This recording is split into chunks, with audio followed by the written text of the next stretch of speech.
Good afternoon. The time is now 3 p.m. and I am calling to order the regular as well as certification meeting for the Cobb County Board of Elections for the month of July. Again, the meeting is called to order at 3 p.m. With that, I invite all those willing and able to rise with me for the recitation of our Pledge of Allegiance. Pledge allegiance to the flag of the United States of America and to the republic for which it stands, one nation, under God, indivisible, with liberty and justice for all. Thank you. The next item on the agenda is the approval of the agenda. All members of the board should have a copy of the agenda there before them, and if you've had an opportunity to review it and have any proposed revisions or amendments, please make them known. Yes, Mr. Bruning. I would like to move to amend the agenda to add an item to hold the election of board officers. That is, per the bylaws, supposed to be done in July. Okay. You're amended. Can you restate that for Turn our mics on, please. Yeah. Sorry.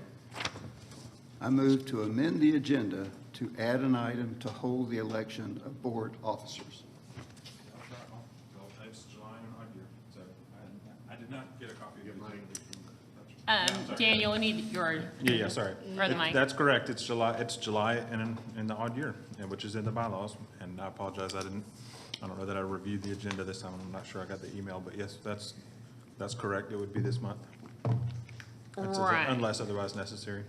Okay, so we're in the middle of a motion to amend the agenda. So there is a motion. Is there a second? Second. It's been moved and properly seconded to amend the agenda. Is there discussion?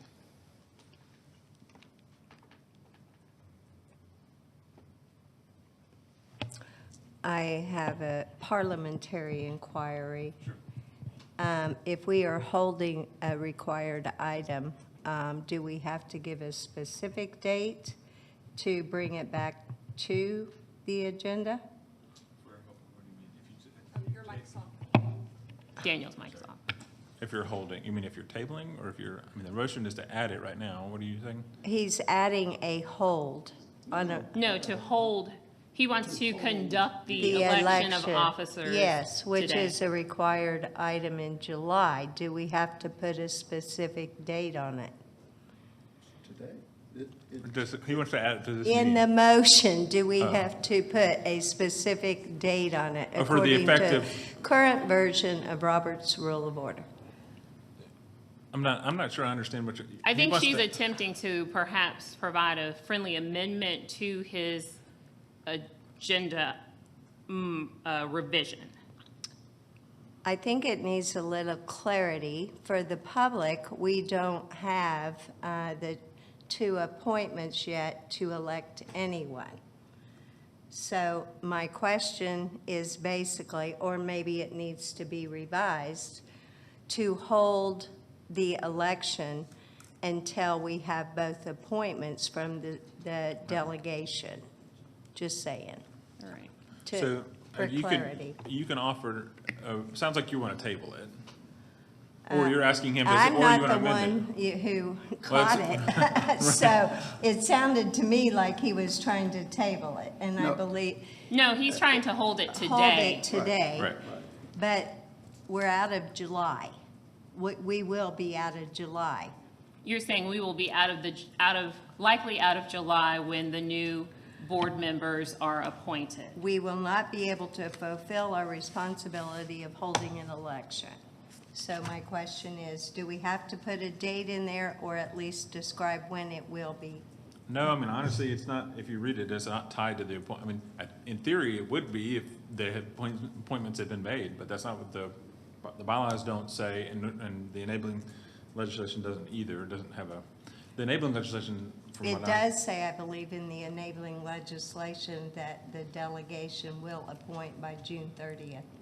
Right, the new officers, this is the new members. This is just for the board electing officers, All right. like chairman, vice chair, secretary. I know. And so it's not, I it's not tied directly Okay, to. never mind. It's I not just- tied directly to it. I just don't but want it's- it held indefinitely. It could be, I guess, without appointments, but okay.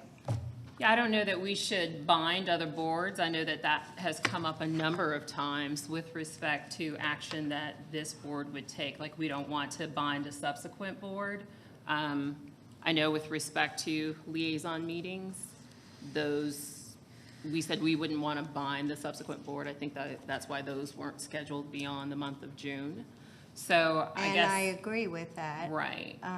So that seems like we're kind of reversing depending upon the subject matter, as to whether we would bind a subsequent board.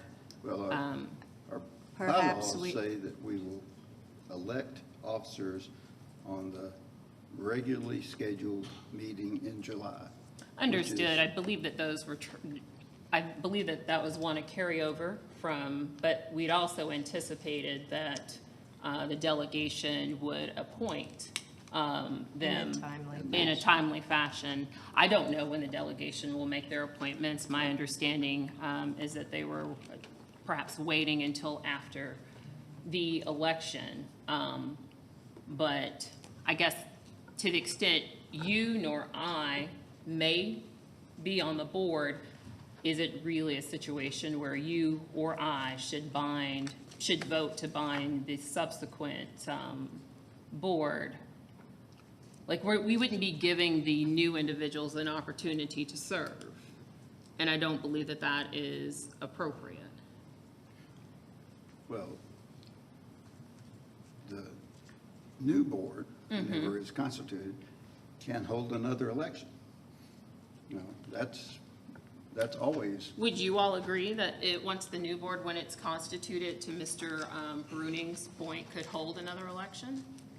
And Attorney White, do you believe that to be the case as well? I mean, that, And I don't have the one time I don't bring my Robert's Rules of Order. right. Well, this one's more, I mean, we can talk about Robert's rules in terms of how the election process works when it's not spelled out in the bylaws. This is really more of a bylaws issue because there's no, when the terms are set out in the bylaws, you go by the bylaws. And so this is more of a question for, that we're talking about if it says you default to July, and then it says unless otherwise necessary. And that's the clause that I saw in there. So, you know, a subsequent board could say it's otherwise necessary because there's new membership, or, you know, as long as there's support among the board to say it's otherwise necessary, then, yeah, I think there could be another round of So elections. would that not be a motion to suspend the rules to hold the election for another date?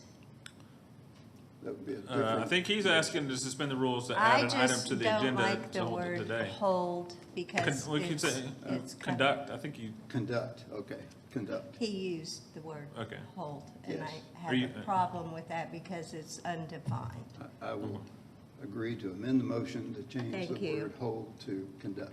okay. Okay, So the motion as amended is that we would amend the agenda to conduct the election of officers Per the today. bylaws. Per the bylaws. Today, During the month of July, which would be today. right. Okay. So we have an amended motion on the floor. Is there a second? second. Is there further discussion? I mean, it sounds like it's stated in the bylaws, so I would support that. Okay. So it's, the motion on the floor is to amend the agenda to hold, or amend the agenda to conduct the election today. We'd put that under new business, Mr. Bruning? Are you suggesting it there? I would put it at the very end of the agenda, Okay. just. Which essentially would be prior to board member comments. I'll tell you, on the other boards, you see that unless there's a vacancy that needs to be filled now. And like there is right- not. Then you literally just put it at the very end so that you know going into next meeting, like I would even after, either right before or after executive session is fine. Like just the last thing you do before the meeting, Because then the current chair and everybody's in their positions for this meeting, and you know the term starting in August. And that's, so like if I have a planning commission or a zoning BZA, they elect their officers as the very last item, so that you just run it like normal this time. And if nothing changes, and if it does, then you know next time who sits where.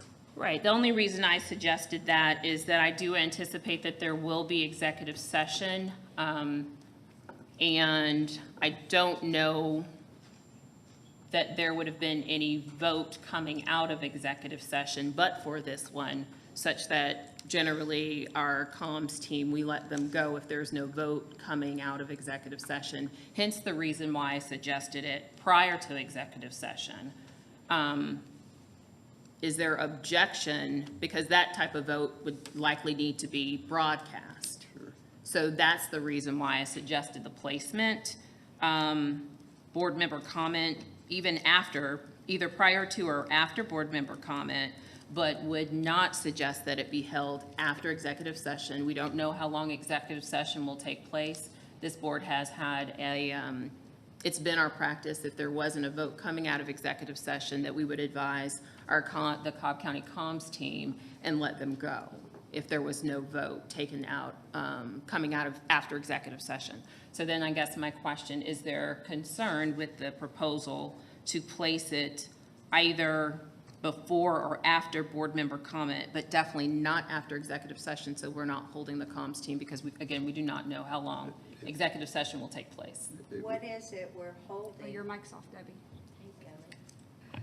What is it we're holding? It would be Before executive or after executive? well, if this motion passes, it would be that we would amend the agenda to hold the election of officers, conduct the election of officers. We hold elections. So, sorry, I'm right there with We Steve with conduct, respect to the wording, but yes, we would conduct the election of officers today prior to the executive session. We're going to have an election today? That is what Mr. Bruning has proposed, and it's seconded, and we are now in I discussion. withdraw the second. I did not realize that we were going to host an election today. That's what Mr. Bruning has proposed. Okay, so To amend I'm the still agenda. confused then. No. Mr. Bruning has proposed that we amend the agenda to add the conduct of the election of officers today. That's the word, hold an election. Okay, Today. I withdraw my second. Okay, the second has been withdrawn. I'll second that. Okay, I mean, it just I was sounds about to like, call it. Oh, I'm No, sorry. it's no problem, go right ahead. So it's been moved and properly seconded. Is there further discussion? I was just gonna get to that. sorry. No worries, it's been moved and properly seconded. Is there further discussion? Going back to the question about where it is on the agenda, I heard Daniel say he recommends after executive session. You're worried about comms, so, I'm not worried about comms, No. I'm just going by our standard procedure. And we all know that I'm not there is. recommending any, I'm just, Okay. this is up to the board. I'm just Okay. telling you what other boards do, but my other boards don't usually go to executive session. It's totally fine to put it after board member comments, totally fine to put it after executive session. And it's honestly up to the, I think the agenda is usually set by the chair, so. The agenda is generally set by the So, chair. I've well, if been it gets added, very then you can add it. accommodating in all of this time, Sure. allowing input, but it's generally set by the chair. And again, it's not a matter of my being Yeah. concerned about comms. That's Right. just been our normal practice. Got So it's it. trying to abide by our normal practice. I think having it just before the executive session would be fine. Okay, so Mr. Bruning, having my made the opinion. motion to amend the agenda, seems to be okay with it being held after executive session. Or before. I think it was- Pardon, before executive session. So, I just have a real problem holding the election period without having any prior warning, without conducting. Well, I totally mistook Oh, no, you. it's I thought you were absolutely- suspending, you didn't catch what I was handing down either, suspending the rules to do it at a later date. I would much prefer that. A, you've already termed out. B, we have no appointments to elect. that has a great deal of impact on who I would vote for to be chair. Debbie, so can we So- minimally just add it to the agenda and that conversation around, well, I guess, I mean, it is what it is. So, I prefer amending his motion to hold, you mean to suspend suspend defer. the election, to defer the election to a later date, once we have legitimate appointments of people who are qualified to serve, which you're not because you're termed out. I have a real problem voting on that today, a real problem, especially with no forewarning.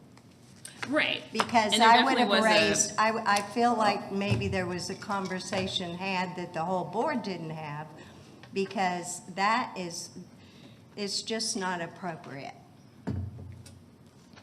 Daniel, can I ask you a question? Yes. Nobody is termed out, correct? Like, their term, like, the terms that are, you're serving until your appointment is, right? So, Yeah, we have 2 holdovers right now, is what you would call them. They're, Okay. you're beyond the term, but that doesn't, the way the enabling legislation says is they'll serve their term and until their successors are appointed. I just So- want to be clear that we don't have anybody who's not legitimately a member of our board. Right, we have, everybody who's still here can vote on, yeah, you're under your term until your successor is appointed under the language of the enabling legislation. Okay. He is currently eligible to serve on the board. I'm not comfortable making a determination on our officers when we don't know who those officers are going to be. We don't know the Because full composition of the We board. do not have the full composition then- of the board. I yeah. think it's very unfair to call this today when there are procedures we can do to postpone the election. It is not a statute, it's a rule. We can suspend the rules to hold the election at the appropriate time when we have the appointments in our hands. And to hold it today without any prior discussion by this board is just, this is beyond the pale. That's how I feel about it. Daniel, have you experienced a situation like this? Because irrespective of from whom the comments are coming, they are factually correct. In as much that we only know for certain that 3 individuals on this board will remain on this board following the delegation's appointment. To hold an election of officers today, understood that and when I say we, I'm not talking about myself, I'm talking about the board, can subsequently hold an election.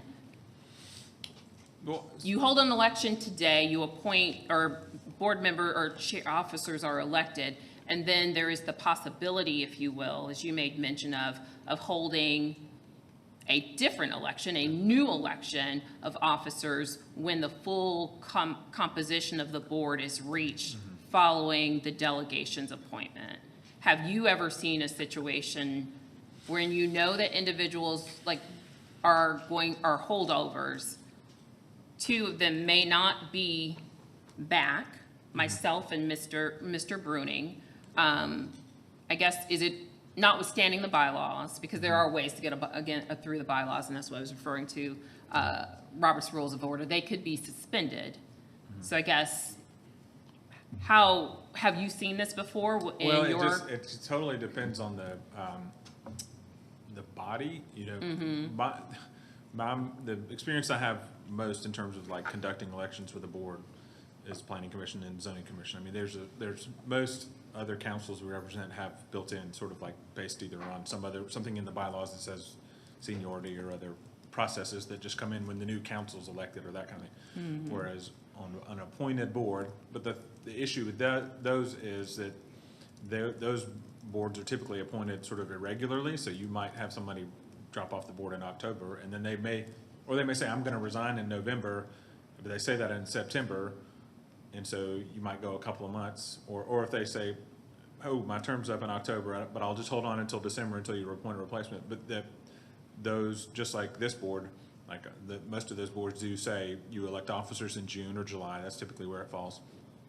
In fact, Marietta's planning commission was supposed to have theirs in July. There was a question saying we only had one item on the agenda. Do we have to convene just to elect officers? And we said, no, you don't have to if there's no other business. So there are times when you can just move it, but I would say most of the time, if there's holdovers, let's say somebody, I know, I'm thinking of 2 times when there have been people who said, well, my term's really up in October, but I'll stay on here until December, and you can find a new, like or if it falls in the summer and then the elections happen in between, like they just hold it, hold it. Now, that said, those are different bodies, they have different bylaws, they have different, this is, I think, probably put in July with the idea that it usually would tie into the new appointments, but there's nothing stopping either the board from asking to hold it, or to just holding it and then holding another round once we get, because even if you hold it for a month,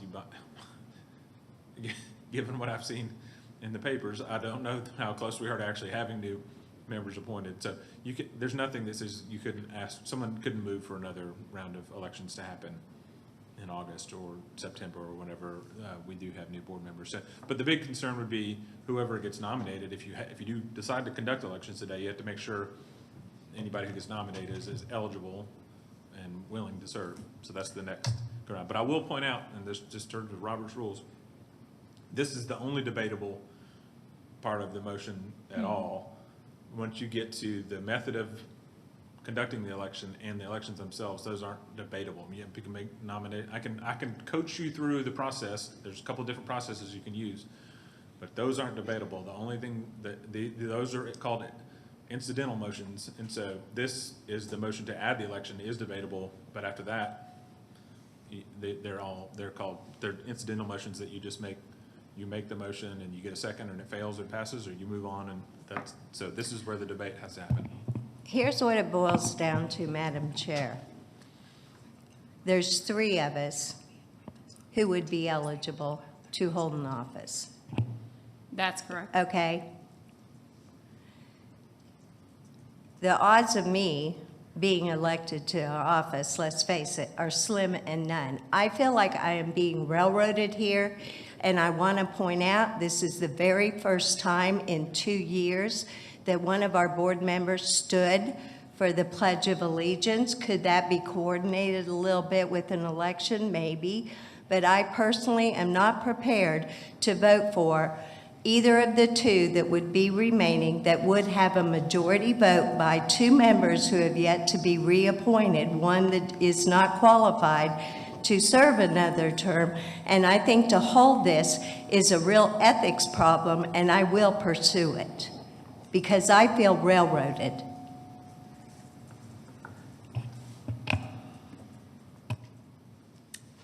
Duly noted.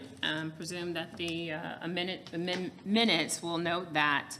I do not believe it be appropriate to hold the election today, inasmuch that everyone had an opportunity to weigh in on the agenda, notwithstanding Mr. White's confirmation that the agenda is set by the board chair.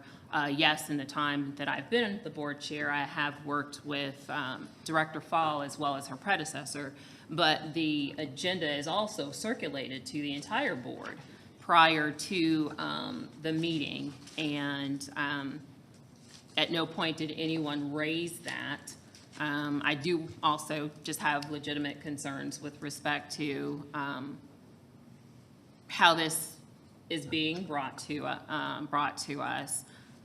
But as I have always done, I recognize that we are a 5-person board, majority rules. We are still in the middle of discussion as it relates to this proposed amendment.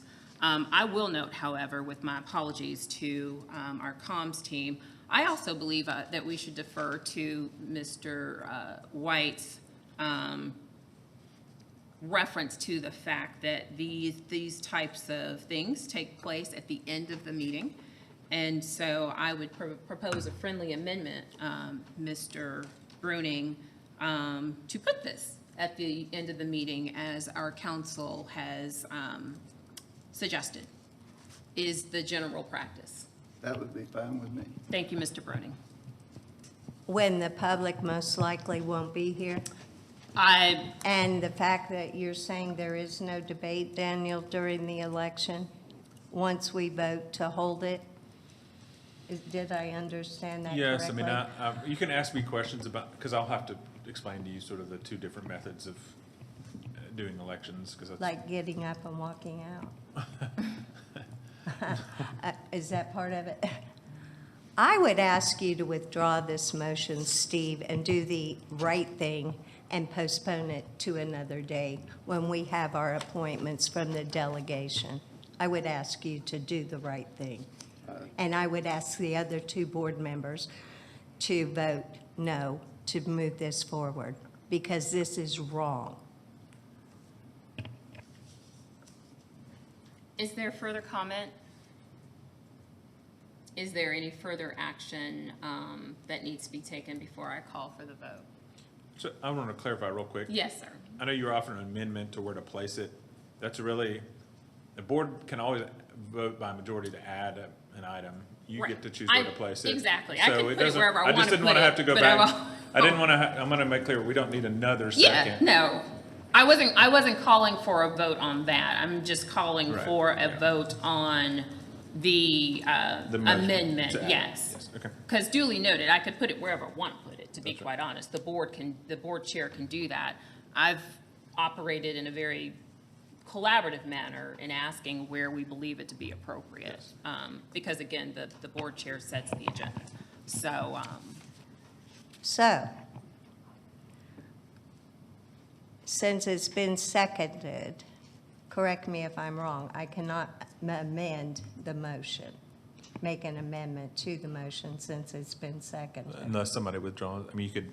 unless they yeah. do the right thing and withdraw the You motion could offer itself. you could offer a substitute motion. With a second, without being voted on yet? I haven't called That, the question, and I don't have my that board. is Yeah, I a think so. tangled web, because I Yeah. just, Right. of all the things that we've done that I've questioned, this one rises to the level of Yeah. getting the Yeah, I top. think you had to have the second withdrawn. So yeah, I think that's, at this point, you either had to. Stacy seconded it. Yes, right. it's That's That's been what I'm saying. moved Oh. and properly seconded. And we were in the midst of discussion. So where are we? Is there any further discussion? No. Okay. At this point, I will call the question.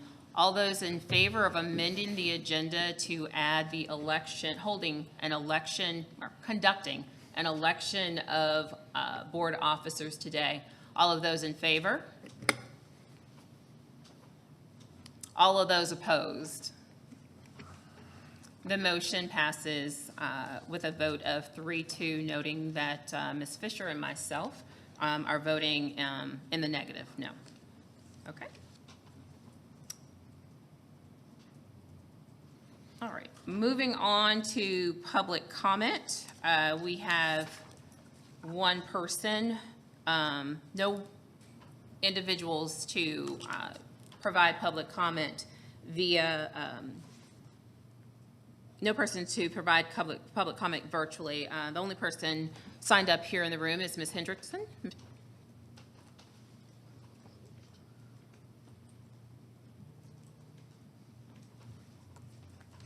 Hi. My name is Elizabeth Hendrickson, and I would like to thank the members of this board and the election staff for all their hard work during this busy election year. The co-located precincts I visited in June and July, which is all 10 of the original ones, I visited both days, and it ran very, very smoothly. Voters were not inconvenienced. They were not confused. As usual, all of the election workers I encountered were positive, professional, well-informed, willing to answer questions about the process. Despite the success and understanding that creating even more would save resources and time, I urge the director and the board to exercise some caution in the timing and scope of this step. Consider the potential effects of bills that are up for consideration in the next legislative session. The Blue Ribbon Study Committee on Election Procedures has held its first meeting, and some of the concerning proposals in the testimony were to reduce advanced in-person voting and end no-excuse absentee voting, which, if passed, would likely increase the number of voters who go to their precinct on Election Day, potentially making wait times longer. Thank you for the opportunity to speak and for your service in keeping our elections accessible and secure. Thank you, Ms. Hendrickson. Moving on to the next item on the agenda, that is the approval of meeting minutes for all meetings held during the month of June, that being on the 17th, the 20th, the 23rd, and the 30th. Has everyone had an opportunity to review the meeting minutes? Are there any proposed revisions to them? I will note that there are just some nits that I need to, or that I intend to share, but they're non-substantive. So with that, I will entertain a motion to approve all of the meeting minutes for the meetings held during the month of June, that again being the 17th, 20th, 23rd, and the 30th. So moved. Thank you, Mr. Bruning. Is there a second? Second. Thank you, Ms. Fisher. It's been moved and properly seconded to approve the meeting minutes for all meetings held during the month of June. All of those in favor? The motion passes unanimously. Moving on to the next item on the agenda, new business. That would start with the director's election report. Thank you. So we'll get our slides pulled up here and we'll roll into our report. So we'll start off, as usual, our pre-election day numbers. We'll break down election day and then we'll look at those official and complete results as well as touch on the RLA. So on election day, AIP, we had 2,413 total voters across our 4 sites. You can see the breakdown across the sites there in the bar graph. Our main office, again, the busiest site, which was great to see, and then kind of spread out across the other sites. And then this is a breakdown per day. Since we only had the 5 days, I was able to show all 5 days so you can see how we really had that uptick that last day, which is normal for us to have a busy last day, so that was great to see. For ABM, we had 193 total voters, that should say 116, excuse me. 116 total voted, and all of the ones that were returned were counted. So we didn't have any that needed cure or were rejected, which is always great to see. We also didn't mail out any provisional ABM ballots this election, which is great. The ABM voters have had a lot of experience filling out their applications this year, so they all have gotten really good at them. We issued 144, and then, like I said, 116 returned and 116 counted. Your microphone, Mr. Bruning. Sure. I'm sorry, I'm confused. 193 voted. That's wrong. I apologize. I should have corrected that. That's 116. That's from the last election.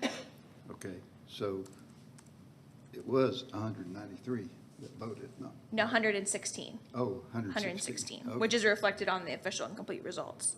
I apologize for the mistake. got it. When we look at election day, this chart breaks down our turnout. This is from ePoll, so you can see our check-ins throughout the day. So you can see we started off really slowly in the morning and ramped up towards the end of the day. Slightly different from the last election. The last election we really picked up starting at lunchtime and stayed pretty consistent. But this election, really, that after-work crowd is what carried us in the majority of our votes. And those last 15 you see at 7 p.m., those are just some of our precincts that have not as great reception, so some of those check-ins sync after 7 p.m. when they're bringing them back out, and so that's why you see those last 15 are in that right at 7 o'clock hour. As far as our official and complete results, you have those in front of you in the election summary report. We had 7,633 ballots cast on election day, 2,413 on advanced voting, 116 in ABM, and 28 provisionals. So 28 out of our 30 provisionals were counted. That gives us 10,190 total voters in this election. We tied out to Jarvis perfectly. So I also sent the Jarvis credit report to the board earlier today so you could check those numbers. As I mentioned at our Friday pre-certification meeting, the numbered list from ePulse was just one off for election day and one off for advanced voting. So for advanced voting, We did have one supplemental voter, and then on election day, there was an unintended canceled check-in. As I mentioned Friday, they were trying to reprint the voter certificate, and instead of hitting reprint, they canceled their check-in. And so that's why they're one off there, but they have credit in Jarvis, we have their voter certificate, and so everything ties out in Jarvis. So you can see we had a 1.95% turnout total for our election. Our RLA will be this Thursday, starting at 9 a.m. at our main office. There are 8 teams, and so there'll be 8 designees for the Democratic Party only, since it was a Democratic runoff. But of course, the RLA is always open to the public. Anyone can come and observe. Just only the designated observers are allowed to move freely about the space in the designated areas. And so we look forward to having anyone that wants to come by and watch how we do our RLAs. So with that, I'll pause for the vote for certification. Thank you, Director Fall. Does anyone have, prior to the calling for the vote, does anyone have any questions for Director Fall with respect to the update she provided? Yes. Just to be sure that I'm clear, 10,190 total voters. Correct. Okay, the 10,044 is because the e-pulse number list does not include absentee by mail And provisional. and provisional. Correct. The e-pulse number list only comes from when we use poll pads. So that's only in advance voting and then on election day. And then each of those instances, we were one off. So that's 2 total less than the election day and advance voting totals together. Okay. Thank you. Sure. Anything further? Hearing none, I will entertain a motion to certify the results of the July 15th, 2025 special primary election. So moved. Is there a second? Second. It has been moved and properly seconded to certify the special primary election runoff results as was held on July 15th, 2025. All those in favor? The motion passes unanimously. Okay. Director Fall, did you have anything further? Just in the election office reports and updates section after old business. Okay, excellent. Is there any old business?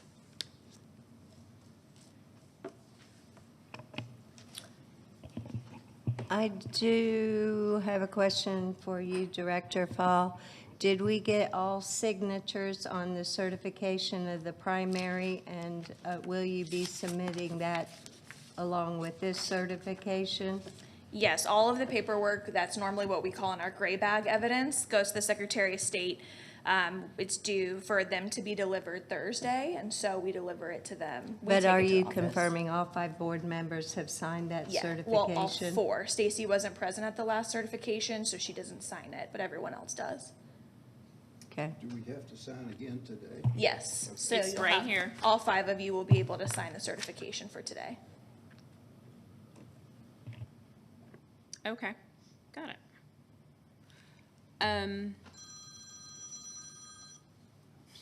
No worries. There is one item of old business. During our most recent meeting, this board undertook a discussion around a stipend increase from the board.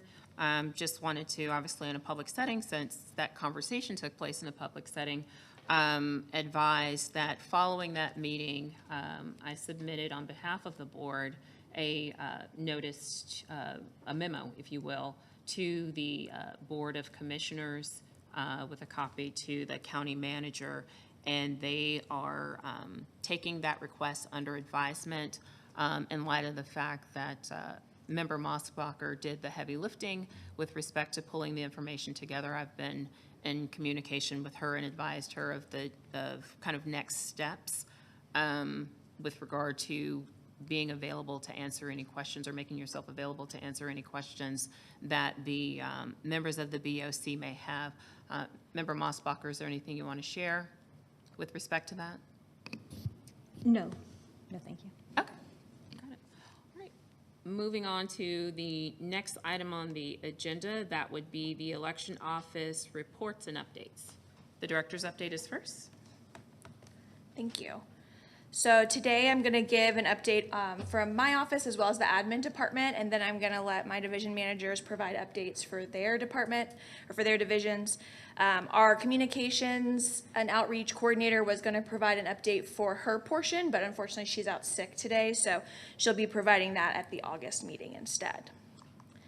So I want to start off by looking at our election calendar. So we just conducted our 5th election in 6 months. Starting in February, right after redistricting, after a presidential election, has been a huge lift from the office. I really can't underscore enough how hard the team has worked, how tireless they've worked. Even when we didn't think we could move on, we had another election and we showed up to work the next day and continued to work, and it's just been really great to see the team come together in what would normally be an off year and what should be a slow year for us, but has definitely not been the case. So we'll definitely take home the award for most elections in a year at Gavrilo next month. So I'm excited for the team to bring home that award for us. But I really just want to take a moment to highlight how much work has been done compared to every other county, and really that it's a testament to the team and how much hard work they put in to make sure our voters have a positive experience any way that they want to vote, whether that's early, by mail, or on election day. So 2 elections left. We have a little bit of a break until November, and then December possible runoff for the municipalities. We'll have a better idea of what that might look like after qualifying next month, depending on how many candidates we have in some of our cities. So we'll have a better idea on the likelihood of that runoff after qualifying. But I did want to take a moment to highlight their hard work. For my side of the house, we have a couple of vacancies, 2 in voter registration. One's a full-time voter registration specialist, one's part-time. And then a full-time elections coordinator, 2 in prep will be opening soon. And then there's 2 part-time elections coordinators. The full-time position in prep is on the equipment side, and then the 2 part-time positions are on the supply side in prep. And so the teams have a deadline of September 15th to get those filled. That way we can have those new employees in and trained by the time we really start preparing for November. So we have one of the lowest turnover rates we've had in a long time, and so it's been really great to see, even in a difficult year, us be able to really hold the team together and keep a lot of that knowledge in the house. For our budget, the Board of Commissioners will be voting on the this next year, the second part of the biennial budget at the meeting this week after the final hearing. And so as soon as that's voted and approved, we're going to start working on the biennial budget for FY 27-28. So we'll get with the division managers, have them start putting together the priorities, and then that's something, of course, that the board will be involved in. We'll share what our priorities, our suggested priorities will be, and what we ask for, how we may look at reallocating some funds. I think our baseline budget is really solid and where it needs to be, but a lot of where we spend that money has changed since 2020. We don't spend nearly as much money on temporary agencies with temporary workers as we used to because we have such a strong pool of internal candidates working as day workers. So we'd really like to reallocate a lot of those funds towards making better investments in software, systems, things that we can use internally to get rid of some of those paper processes that we have and really revitalize a lot of our programs. And so we're looking forward to starting that discussion as soon as the BOC approves the agenda this week. Just a few upcoming activities. I mentioned in my last election activity update to the board before Election Day that we were contacted by the Secretary of State letting us know that the Georgia Department of Audits and Accounts would be reaching out to the counties to have discussions with us about our voter registration processes and how that varies across each county.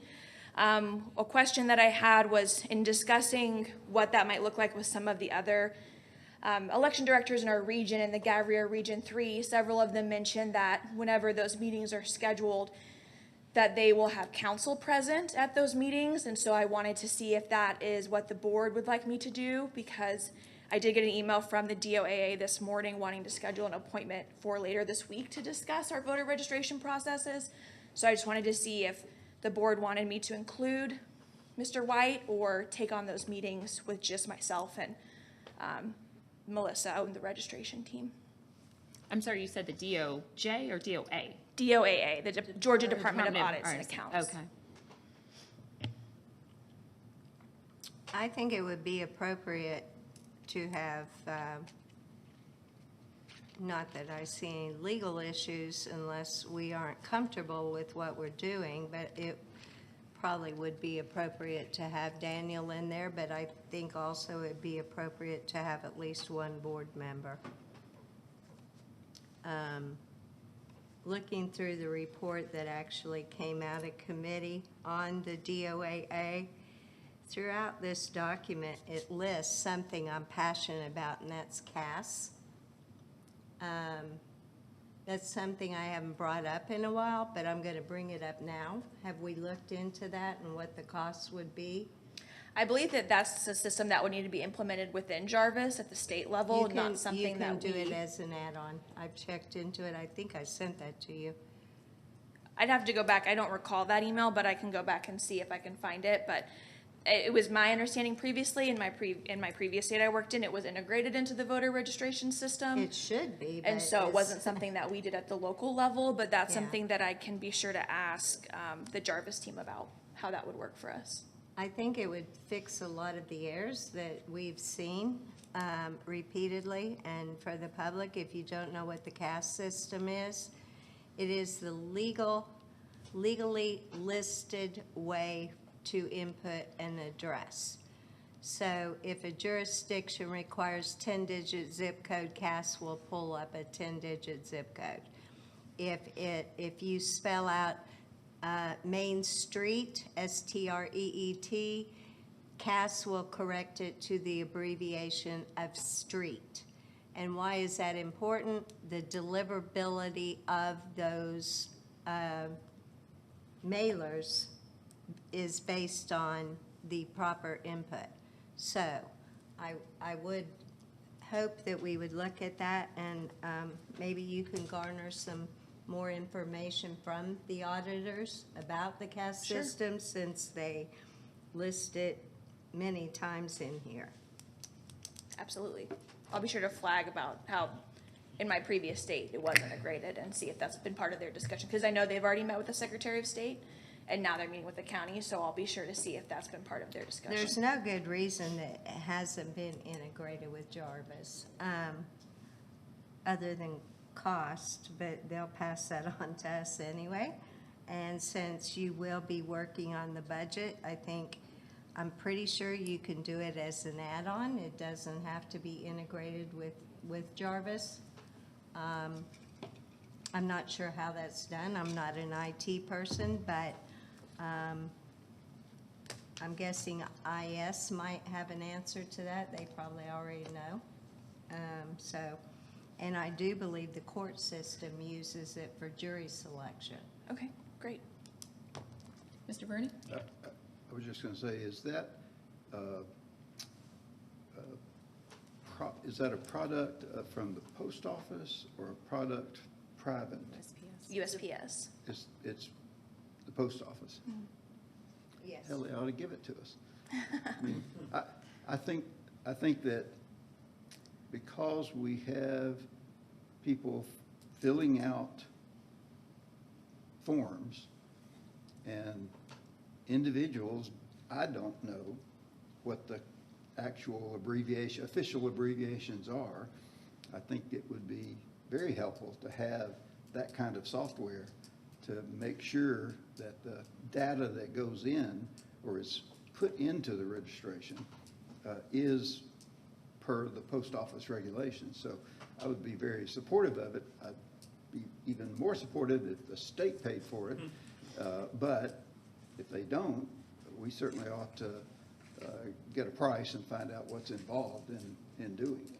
Sure. Or lobby to have it done at the state level in Jarvis, because Mike.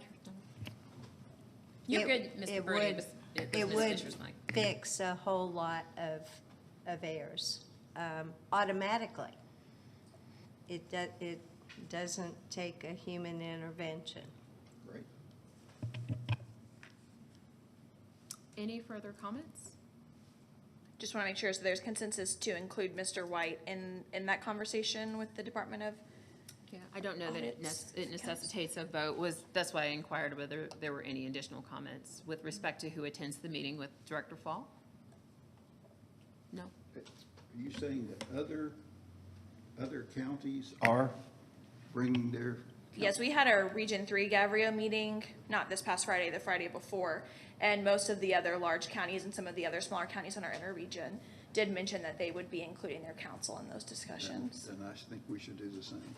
And as a reminder, the date has been set for that meeting? Not yet, they Not just yet? asked for our availability. Okay. Yeah, they sent an email this morning and asked for our availability, so before I responded, since we had the meeting today, I wanted to see what the consensus was, that way I could engage, but it'd be, like, I think they said Thursday and Friday of this week, potentially. Oh, that was gonna be my next question, so the general timing, it would definitely be prior to August. Yes. Okay. Yes, this week, they want to, Okay, yeah, I great. believe their goal is This to meet with week? all I counties. thought you said next week. If I did, I misspoke, I apologize. Later this week is when they said in their email. I do think a board member should be there too, just to understand this audit. Is it a good thing? Is it a bad thing? Should it be required yearly? Okay.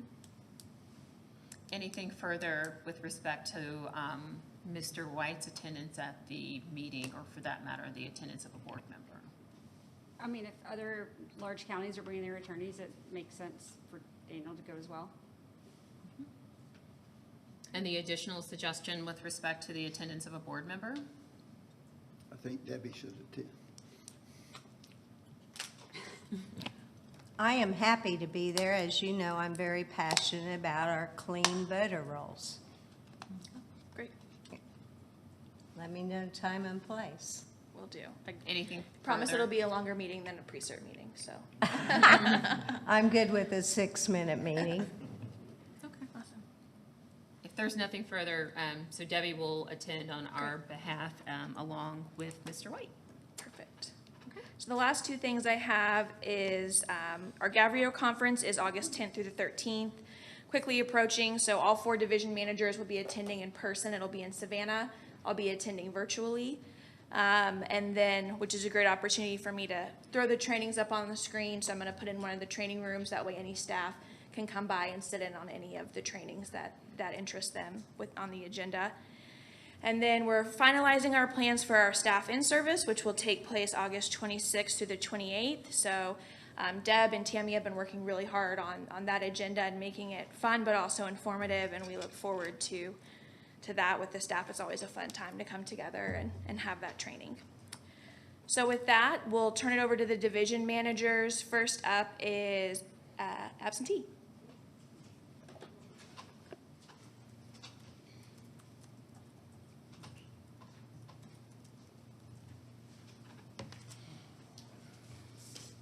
All right, good afternoon, board. Good afternoon. So yeah, I just want to go over, just give you some updates regarding the absentee division. So we had our totals for the year to date is about 17,222. Right now, we're working to install cameras in some of our locations for the November election. Currently, we have cameras installed at Maine, South Cobb Communication Center, and Ron Anderson. And we're right now working with ITS to get those installed at the Roberts School, Collar Park, and Ben Robertson. We don't, at the current moment, know what those financial costs might be. If that's something that the cities are going to undertake for those cameras, or if that's something that we would, the county would actually take care of. So at the moment, we don't know about the cost with pertaining to the cameras, but obviously if we have drop boxes at those locations, it will require the video cameras, their surveillance. Aside from that, we are looking forward to, we're going to have some moderate equipment increases for the municipal elections. I know Marietta has a very full ballot, and so, you know, those that might have a slight uptick in terms of the equipment and in terms of the staffing levels, but it'd be vary by location. So we're looking at past history, and then we'll make a determination as to how much equipment we should have, you know, as respect to how much staff we should have at each location.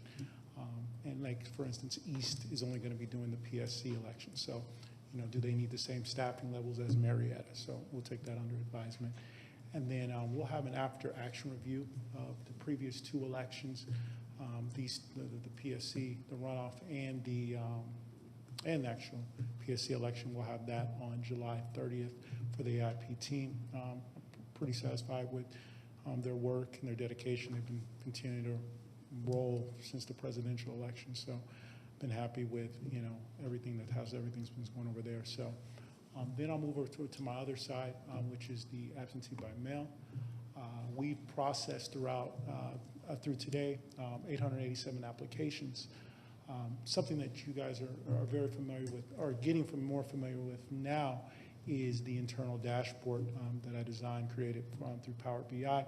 It's basically integrating our 3 platforms within that were separate, but now they're kind of integrated to have kind of a checks and balance between our Jarvis, our Airtable, and our TriTech. So being able to pull in the data from all 3 of those and being able to see where we're at on a daily basis, I think is very important to give us a good picture of where we're at in the election. Do we need to increase staff? Do we need to increase working hours? Are our numbers balancing out? So I think that's strong. And in addition, it's, hopefully when we move to potentially getting a screen in ABM, the team will be able to see the numbers daily. I think that just works in terms of accountability, motivation. Everybody comes in and sees a target and sees a goal, and they'll be able to see that this is how many we're processing, this is where we're at. Look, we're behind 100 we need to pick up today. We might need to stay late today. So I think that'll be increased incentive for productivity in ABM. So right now with the integration, you've seen there'll be notifications via email and the dashboard. I know there was a suggestion that we, to have a green, yellow, and red that will pop up in terms of where we're at, like our processing time. So that was integrated. And then also the leadership team will get emails and notifications if we do fall, if we're running behind in terms of our processing times with the required 3 days. In addition, like I said, it's a good reconciliation tool. I did work with ITS in terms of making a SQL script, bringing that database online for the board. So now, hopefully, it'll have you guys have more of a static picture right now of the data, whereas now once with the SQL database, it'll be more interactive. You'll be able to get more insights in terms of all the data that's being collected from the platforms on a daily basis. In addition, I designed an algorithm for our Impress Automate machine, which basically is the ballot assignment. In the past, we've had issues in terms of manually going into the system and assigning the ballots to individual voters. There's kind of mistakes that has happened. So I designed an algorithm to actually pull the ballot assignments and assign it to the correct voter. We've tried this in the last 2 elections, and we've had our audit team come behind, and it's been 100% accurate so far. So we'll get to see how it performs in the bigger election in November. But so far, in terms of the ballot assignment, which takes a lot of time, that's been successful so far. And in addition, Sandbox, Director Fall is looking into a very promising opportunity that I would love to have integrated at some point if possible. She can tell a little bit more about that. Thank you. So the Sandbox has long been a pain point of our office. And so one of the things that when we looked at what does an auditing tool look like for a mass email box that receives thousands of emails a day that lots of people have access to.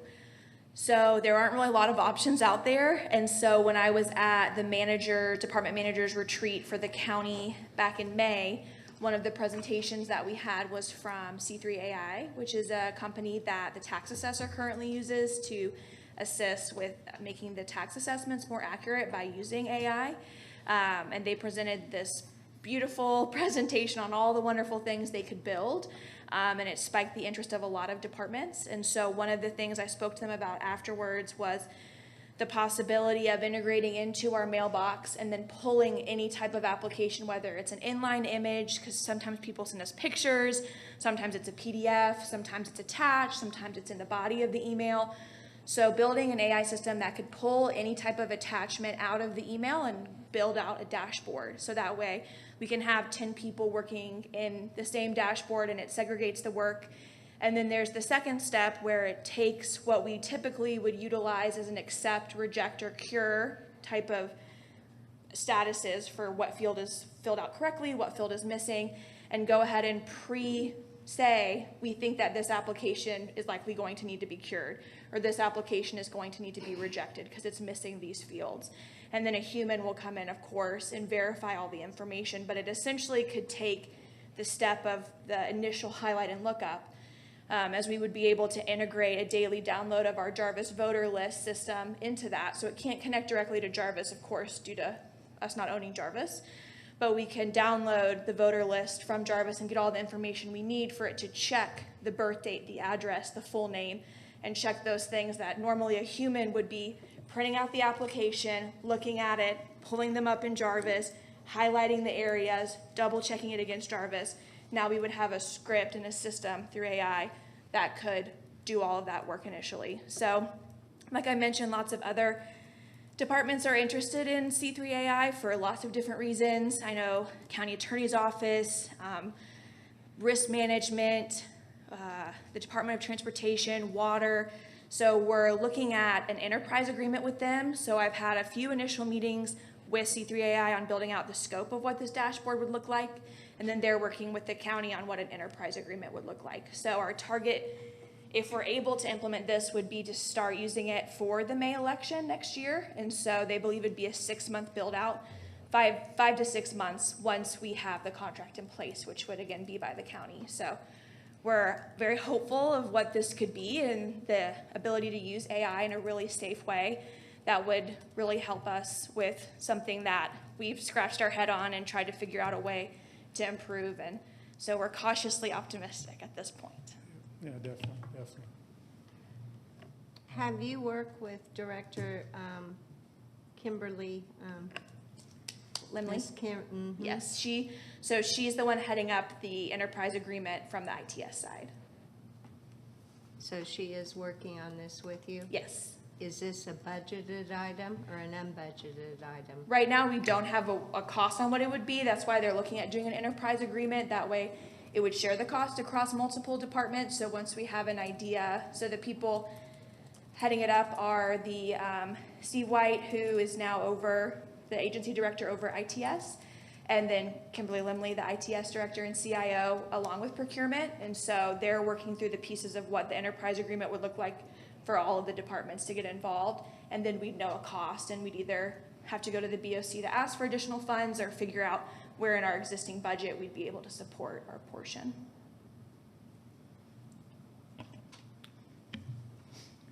I had a question. Oh, I thought Mr. Bruning was about to go. go ahead. No, go ahead. Okay. So I love hearing about the new Power BI dashboard. Tate knows how excited I am about it. And did you guys, use it for this last election? And if you did, like, what was your experience, and did it go smoothly? Did you guys learn anything or operate differently because of the dashboard when y'all went through it this time? Yeah, so when I developed it for the first election in February, so I was beta testing it in a few elections prior to actually running it live. So I think it was probably the April election was when I first kind of integrated it, and then obviously we went to the PSC in the runoff. But the feedback in terms of what I think one of the main benefits is I could quickly see where we were at in terms of, look, there's something that doesn't look right between what's in the Airtable, what's in there, and what's in Jarvis. And so we're able to go to the team and we're able to quickly identify, oh, wait, that's that voter. And because it has the databases kind of coagulated, you can kind of see, oh, that's an error. And so we can go back and quickly correct that error. So I think that was one of the main advantages to the system already that I've seen. Being able to, I think a lot of them would like to be able to just get a quick snapshot of where we're at in terms of processing. I think it's going to have more impact when you're in a bigger election, when you have a lot more voters, to be able to find stuff, instead of having to go to the file cabinet and pull out every single application or be able to identify like mismatches. I think that the dashboard, especially on the back end that we get to see, allows us to pinpoint our problems a lot quicker and be able to resolve them. So I think that's kind of the initial feedback from what I've seen with the system. Mr. Bruni? I have a question. What is, do we know the date of the first election next year, which I guess would be the primary? Yes, they haven't come out with the official calendar yet, but it'll either be the second or the third Tuesday in May. Okay, so how does that fit with this schedule and discussion that you're? Sure. So for when we talk about the sandbox email application tool, that is within the realm of implementation. They believe it'd be a 5 to 6 month turnaround from when we're under contract to being able to implement the tool. It's a very integrated timeline on the proposal, and we're brought in early in that 5 to 6 months to do beta testing and to do training with the team. It's not like at the end of that 5 to 6 months, we're given the product and it's over. And so that's one of the benefits of utilizing an enterprise agreement instead of just us doing it on our own, is we would have the ongoing support throughout the year instead of just the initial tool being purchased and it's ours. So still, like I said, TBD on what the timeline of the actual purchase of it is. I believe all the departments have met with C3AI to develop a scope. So now it's just up to ITS and procurement to determine next steps. I guess my concern is, we went through this with Jarvis, the development with Jarvis. It was a disaster, and it took a whole nother 2 years to actually get it usable. And I know they're projecting 5 or 6 months, but that sounds awfully aggressive for next year. I'll say that the idea for this came from one of the products that they were presenting was actually for a procurement department, where individuals in a county were just sending in pictures of receipts via email after a purchase, and it did this exact thing where it pulled out any inline images and was able to go in and say, there's tax on this receipt that can't be paid, or that's not a refundable amount. So they already have a dashboard that's really similar to this. It's just taking it from a purchasing perspective, and that's just through the AI learning model. So the AI learning model will be ingested with our process and with the voter registration or the absentee by mail application, here in Georgia versus the purchasing system that they used. But the product is the same. It's just what the AI learning model will ingest is what will be different. Just saying, be cautiously cautious. optimistic is our Be conservative. Yes, that is our goal. Thank you. Sure. A question. First of all, thank you. The Power BI dashboard looks amazing. Very impressed with that work. And one of the issues that we definitely have dealt with on and off is in Jarvis, when the applications come in for the night, and then the next day we come in and there's these drop-in applications where we've in the past had some mistakes where we've missed some. What I'm curious about is the Power BI dashboard, or is there some reporting that we have put in place now to do that audit between Jarvis and Airtable or whatever we're using on our end to ensure that we've captured all of those portal Jarvis applications? Does that make, is Yeah, that, that's perfect. I know that's an in the weeds question, but I feel like that's one of the key things I really wanted to make sure we were capturing. Yeah, that's a very good question. So the Jarvis portal, where that's voters that submit their applications through the Jarvis system, that comes up in our portal on our main dashboard, on the main Jarvis dashboard.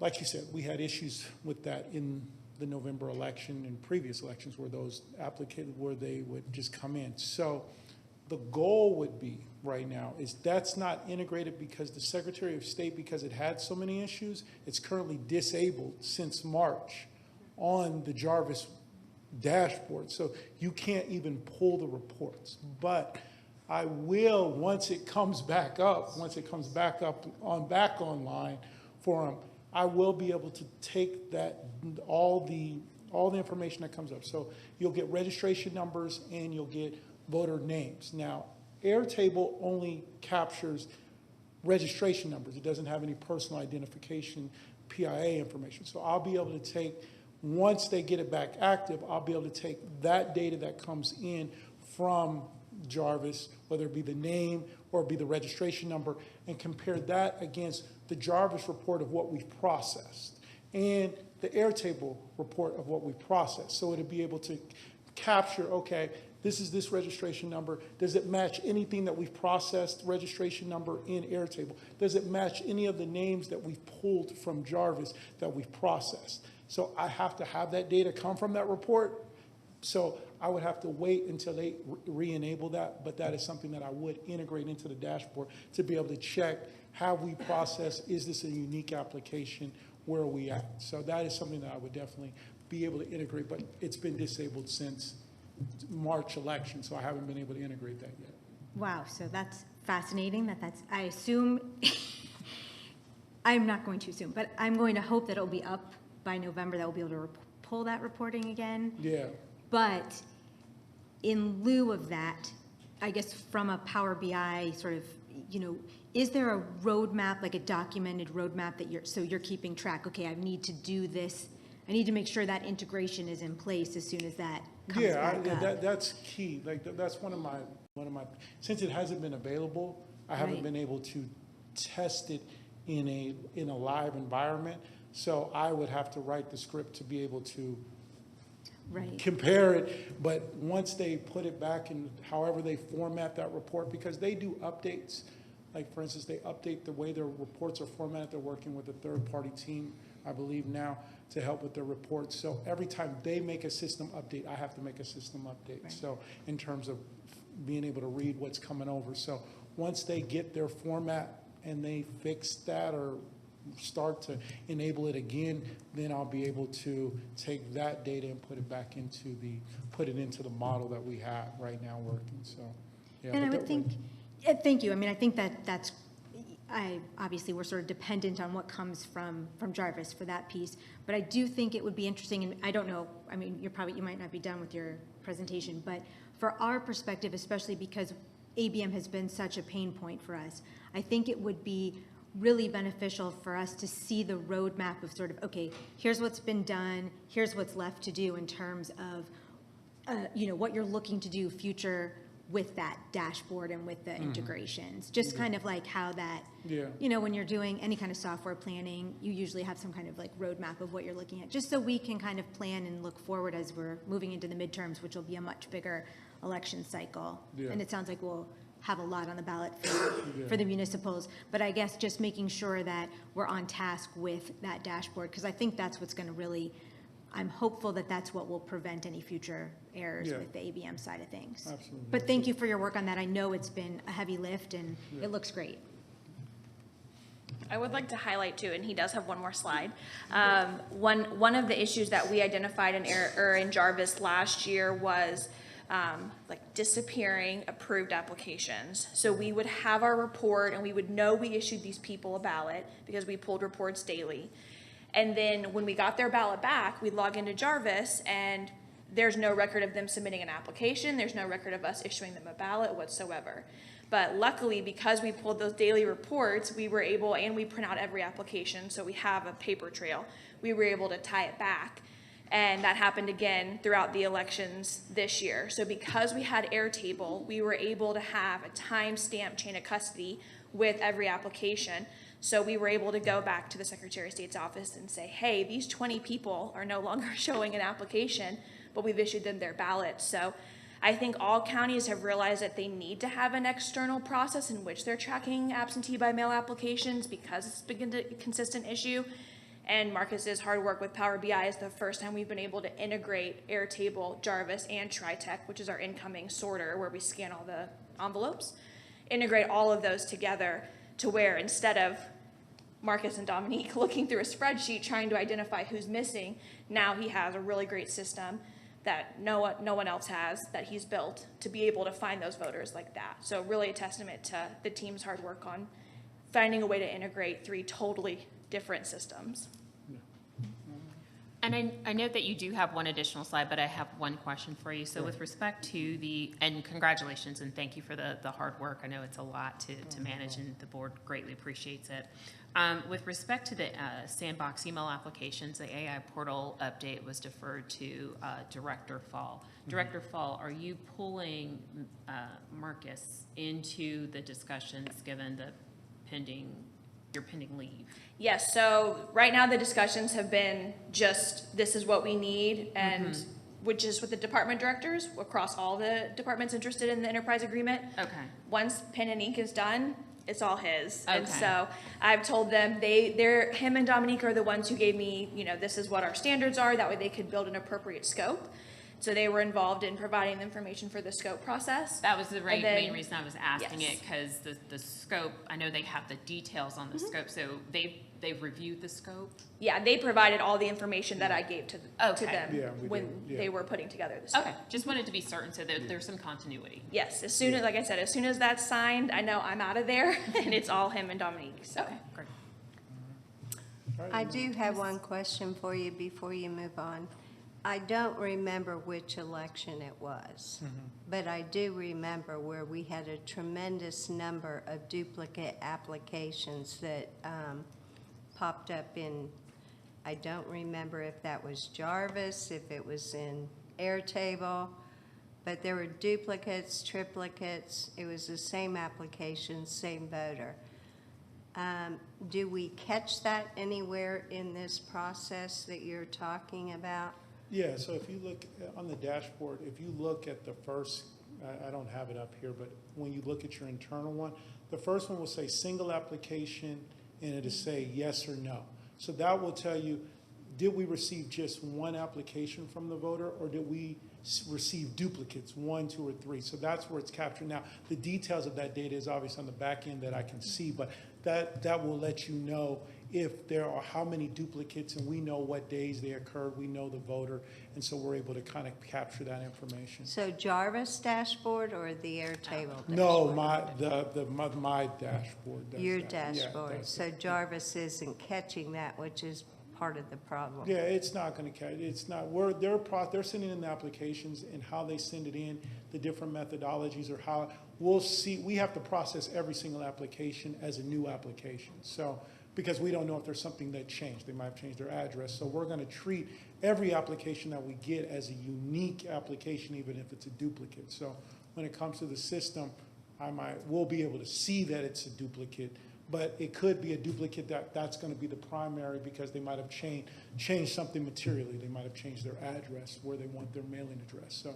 we still have to review every single application. That was one of the problems, is that we have to review every single application, even if we think it's a duplicate, because they could have changed some information on their application. Okay, thank you. And thank you for all this. It's Yeah, refreshing. Thank you. not a problem. And further to that, I do recall there are static images of the dashboard that Director Fall has provided to us. So as you were describing, single and what have you, I recall having questions about that. So thank you for that explanation. Will there be an opportunity to demo or show us more than just, static images? I know, I believe my colleagues have inquired about that as well, but once you're comfortable with it, will there be an opportunity for us to see the dashboard live in addition to just seeing static images that are provided to us? Sure, so I mentioned in some of the emails that there was an issue around the Power BI licenses, because they're very expensive. And so that's why Marcus has been working on the SQL script, his third subpoint there with ITS, to build that same dashboard in SQL that we can provide to you all. That way you can hover, click, and see more than just a PDF screenshot of the dashboard. So he's been working on that with the ITS team that does the SQL dashboards.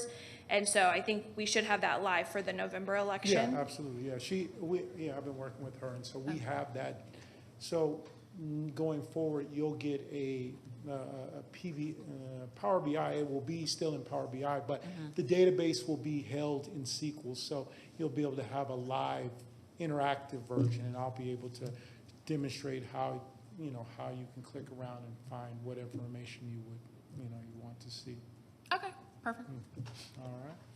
All All right, the last thing is just going ahead, just some of the new processing protocols real quickly. Just so you're familiar, I think I wanted to, well, the team wanted to have a procedure in terms of this is what, if this is how we're going to process applications, this is our first option, second option, third option, fourth option, fifth. Kind of lay this out so the board kind of knows where we're going with it. If you look up on the screen, we have Fort Orange Press. That's the fastest process. That's how we upload the voter list or our mail-outs that are going out from Jarvis. We send it to FOP. They send out the ballots. The second option, which is not as fast, but it's pretty fast, is what we've been using for the most recent elections, which is the automated in-press. We use the algorithm, assign the ballots, we print out the ballots specific to that voter, and then we send it through the Quadient mailer machine. So we've been using that in the last 2 elections. That's worked pretty well. The third option is the automate in-press with the algorithm where it assigns the ballots, but we don't use the Quadient machine. So there's some times, let's say the Quadient machine was not working. We couldn't get the ballots mailed out through that machine. That's a process where we would be able to assign the ballots, but then at the same time, we would have to manually pack every ballot. It would save time because we don't have to individually go in and assign the different ballots, and we can just print out all the ballots that we need. So let's say we have an election where we need to print out 3,000 ballots. Using the algorithm, using Automate Impress makes that a lot faster process, as opposed to, let's say, option 4, which is what we use basically for provisional ballots. We go in, we go through a huge list of the different PDFs, go through, find the specific precinct and combo and ballot and PDF number and assign that to a voter. And then we'll print out that one ballot and that one application. And we have to do that for every single one. So that would be the fourth option. And then the fifth option, which is the slowest, is we would have some emergency ballots that would be on the side. So we would, going into an election, we would have some emergency ballots to where, we could just go ahead and start packing ballots with emergency ballots based on the precinct and combo of that particular voter. But that would be a very slow process, a tedious process. So those are kind of just the protocols that we have right now in place in terms of knowing what our procedures will be going forward.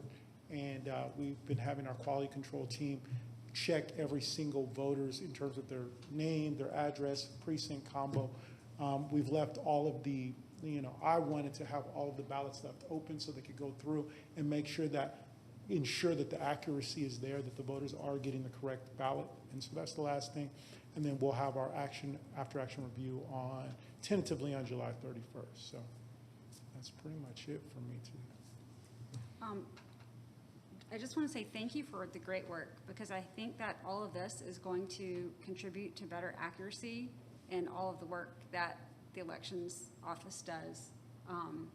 So I appreciate that. I love the algorithm. The more we can do to replace manual tasks and calculations with an automated replacement, like an algorithm, is going to help everybody. So thank you for all that. Does anyone have any further questions or comments for the report? Thank you so much. Thank you. Thanks, Marcus. Next up, we have our Elections Division Manager, Kara Pringle.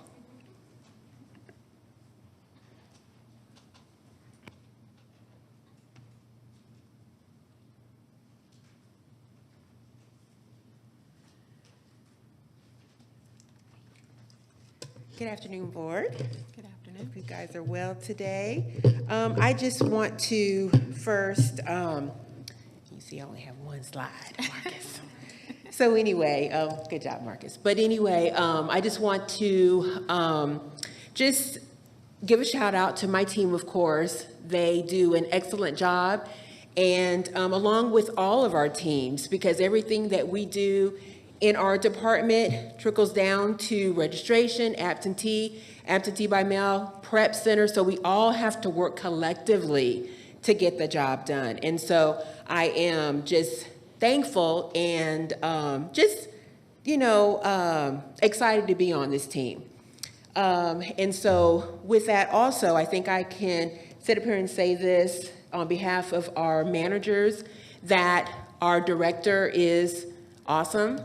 She is a good leader. We appreciate her because she does bring so much knowledge and experience to our elections team, and she allows us to grow, and we can trust her with the information that we take to her, and she allows us to, let's see, I want to say, give her some type of suggestions, and then she rolls that back to us. And she communicates so well. I have said this from the very, very beginning, that she is a great communicator. We can tell her something, suggest something to her, and she's able to say, okay, well, what do you think about this? Or look at it like this. And so I appreciate her for that. I really do. Yeah.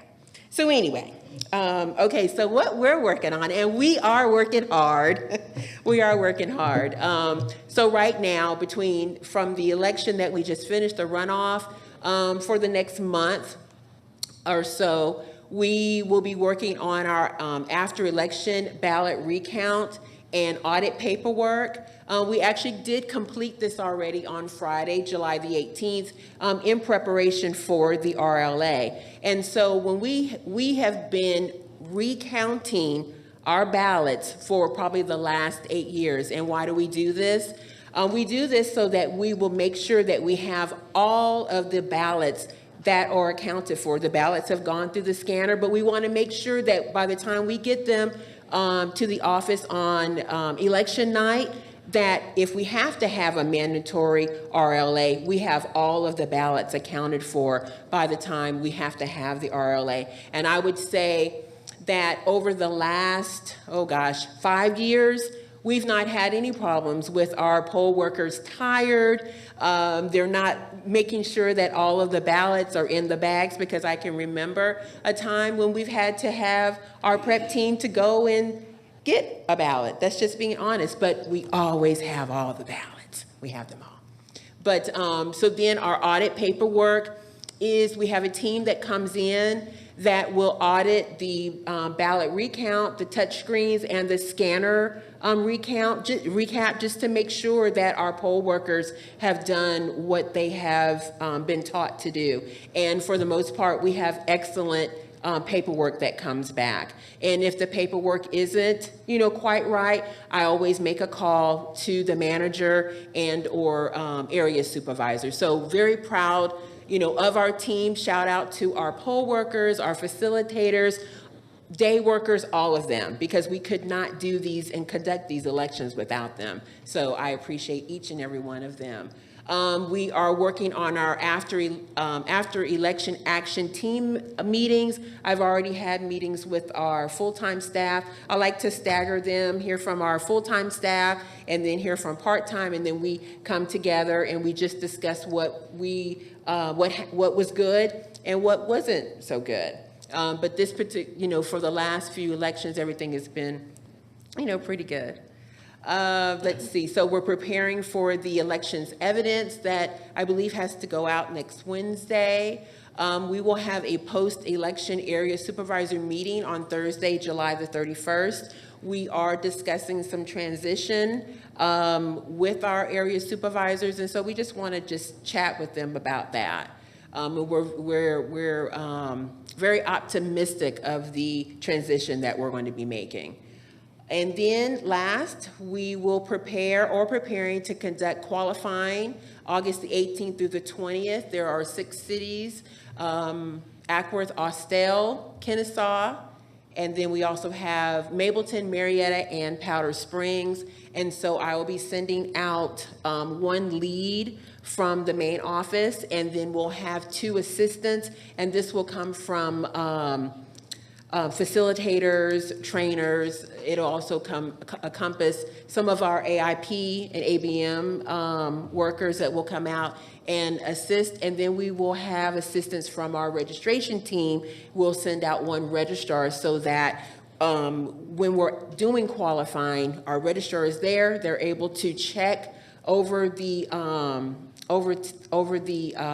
the notice to make sure that the candidate is eligible for that particular seat. So we appreciate the registration department for that. And that's it. Mr. Bruning, here, Mike. Kara, when we say qualifying August 18th through 20th, are your people qualifying the candidates, or is the city staff? Yes, sir. Our office will qualify the candidates. You go to their city hall? We go to their city hall, yes, or their preferred location that they have assigned us to. And then we'll be there Monday through Wednesday from 8:30 to 4:30. Great, thank you. Does anyone? I have a couple quick questions, but thank you very much for couple that. quick? And for running successful election days. Yes. I know we've had a lot of elections, so I was curious, in this time frame, have we done like feedback surveys yet from poll workers and the election day teams? Have we, I think we.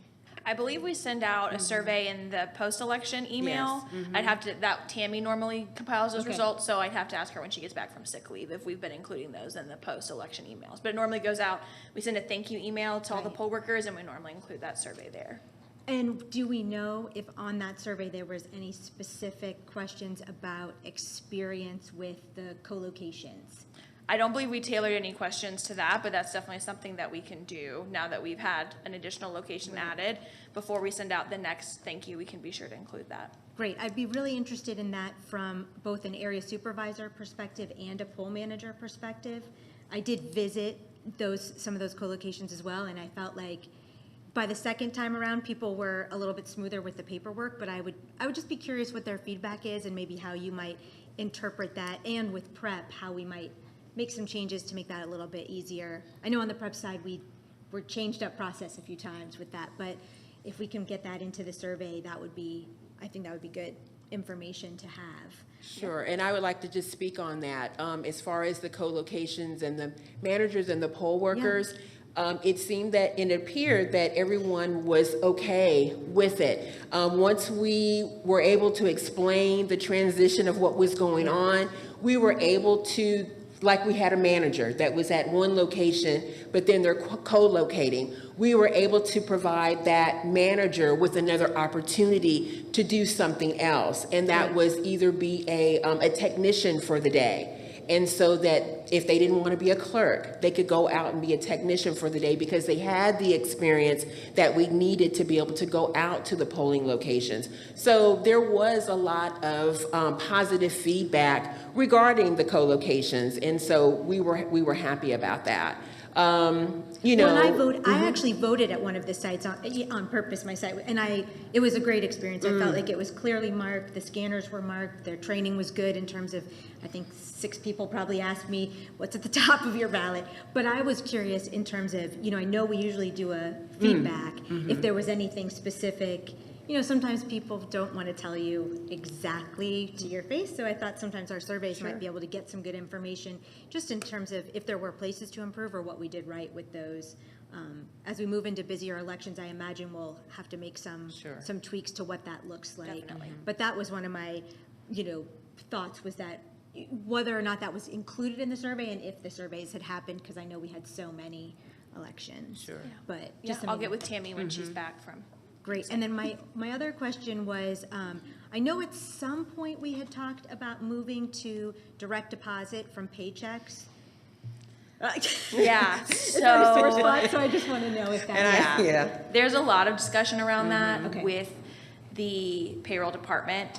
One of the things that we had initially looked at was doing an upload system where, because we utilize the 10X software, it gives us a really nice clean spreadsheet of what people attended, what training they attended, so we know exactly what they should be being paid. But unfortunately, Carly, our HR admin, let us know that the county is transitioning to a cloud-based payroll system, and once they transition, we're no longer able to do those uploads, which would put us back into the manual entry, which ITS did write a script so that way it does all of that keying for us, but it still would delay. I do not foresee direct deposit happening next year.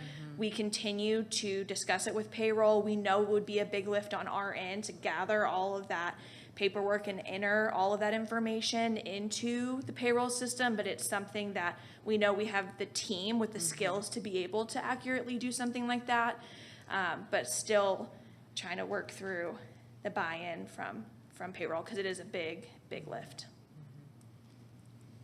Thanks, I'm glad you're continuing to pursue it. It is something that I hear sort of out in the field where people are like, Definitely. Yes.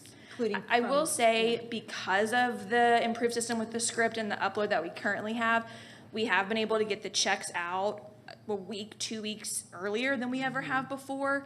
And we've had I think in the last election, we had 4 or 5 reissues, and that was it. So very few compared to some of the last year's elections when it took longer, information wasn't entered as accurately. Now we have a lot of systems in place to prevent that from happening, and we've seen it on less checks coming back and less requests for reissues. Yes. Great, thanks. I think just continuing to kind of keep that on that radar. Yeah. I feel like Definitely. it seems so antiquated that It we're- does, it is, it is. It's It just is. that manual entry of everyone's bank account, their proof, the routing number.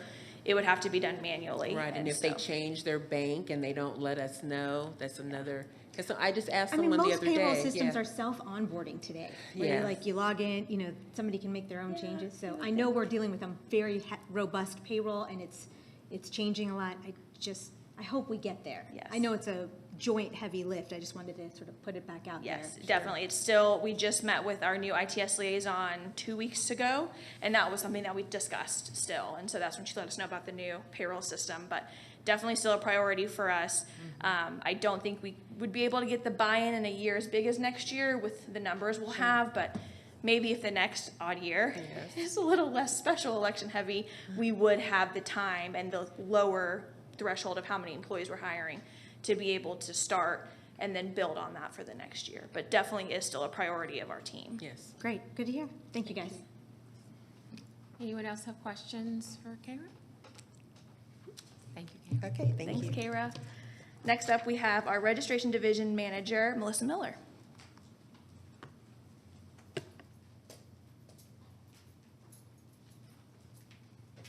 Good afternoon. Good afternoon. So I'm going to talk about the prepare. Okay, hello, can you hear me? And to piggyback off of what Kara said about Tate Hall, she also provides solutions for us. Not only does she do support, but she also provides solutions when we come to her with any problem. So appreciate that, and I'm sure from all of us. Okay. So we are preparing election evidence. Our provisional letters will go out tomorrow.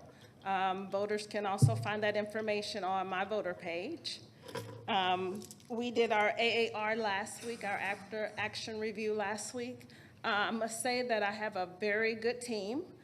With any task, they will jump in, get it done. For all of our, what I want to say, for when we're preparing the poll pads, before an election, they will jump in. Like this past election, from no ink, it was, okay, you're not getting your data list until Wednesday. And everybody was concerned. They were like, oh no, we got to do 148 precincts, 400 something poll pads. And I was like, what are y'all worried about? They got it done in a day and a half. So, to commend them. Even on our Saturday when we have to do those AIP, ABM downloads, they got it done in, I think it's an hour and a half, less than 2 hours, where it used to take us all day. So I commend them for that. Okay. Voter registration applications. So we have about 14,000, a little bit over 14,000 to process after this certification. So that'll be a focal point that they need to work on. We have over 12,000 DDS, 300 Oliver, almost 400 MVP applications, and then approximately 900 that have been mailed in since our last cutoff, which was May 19th. So that's quite a bit to process, but not a lot. In conjunction with that, we'll also be working on the City of Marietta redistricting. So that's approximately 4,400 voters. Through geocoding, we've identified approximately 9,000 that need to be updated. So we hope to have that completed before qualifying in August. That's all I have. Mr. Brennan? I have a question about the redistricting for City of Marietta. Will we have to mail voter cards to Yes, all sir, of we will. those 9,000? Yes, sir, we will. Who's And we're paying for looking. that? That's something that we'll be discussing with the city clerk there. And it's a unique situation because under our contract, they're not paying for the administration of the election, but ultimately they will be responsible for paying for the notices because they conducted redistricting. And that's obviously outside of our purview, and we legally have to notify those voters. So the redistricting took place last spring, but we didn't find out about it until under the contract process. I requested everyone's shape files to make sure we were up to date. And that's when our GIS analysts realized that we were not up to date and that we had not received their new shape files after they redistricted last year. So Marietta is unique like Smyrna because they're only every 4 years. So, you know, that's, I guess, normal from how things have happened before. But that's a conversation we haven't had yet with their city clerk, but we will once we have an accurate number of how many we need to send. Any further Thank questions? you. Does anyone else have questions for Melissa?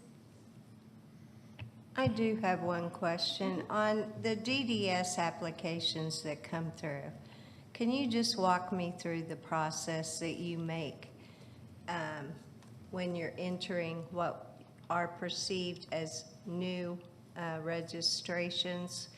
Because I keep hearing from all over the state that a lot of the DDS, if I change one little thing, for example, if I renewed my driver's license and left my middle initial out, which it currently has, the odds of that recreating a new voter ID and a new voter are pretty high with the DDS. Can you just walk me through that, how we double check to make sure that doesn't happen? Well, we don't experience that much because the way DDS is, when you pull up the voter, it comes up with a compare screen. So it compares what's already in Jarvis against the new DDS application. And then we get to select what it is, what information that we want to keep. And for the most part, most of our DDS are changes. So when a second voter is created, because I know it's a real thing from looking at the data, that would be probably more of a human error on someone else's part of just not catching that I left the J out, but it's me, same birth date, same address. That's possible. Okay. Just not paying attention, But you know, to Cobb that middle doesn't initial. have, Cobb doesn't but- have, okay, But we don't have that problem. okay. So more than likely, those errors are just entry, data entry errors. Okay, thank you. Yeah, we do an audit after we do DDS, so if we'll catch anything like that. Okay. And Jarvis is giving you more current updates, because I know a year or two ago, it was a real problem where there was dashboards missed. They would update your daily dashboard, and then new ones would come in you never saw. Is Well, that Jarvis- problem fixed? Jarvis is still Jarvis. So in other words, kind of, right? Okay, We always find those when somebody calls in, okay. and then we have to reach out to our liaison at the state. But that is still a thing. But that is still a thing. Okay. As I said, Jarvis is still Jarvis. I'd also highlight that Melissa's team does a lot of what Marcus's team has to do, where they keep external logs. Like, we have a complete external log for our felon database. That way we know what's up to date and what's accurate. So when we're receiving information from some of those third parties where we're getting updates, we keep external logs to make sure when we're auditing Jarvis that it is correct. And so we've figured out ways to try to accommodate some of those Jarvis issues. Okay. Thank you. One last Thank you for all you do. And I'm still working on your issue.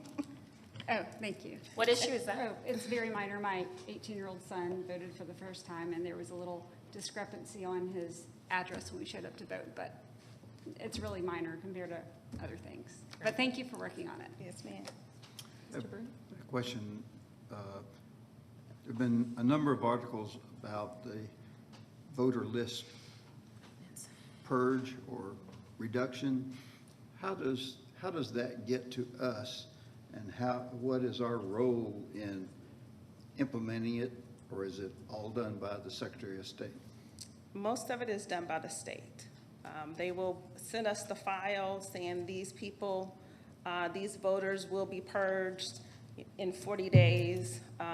We'll send out a confirmation notice, that one last, pull, trying to see if that voter is still there. And so we've sent those out on July 10th of this month.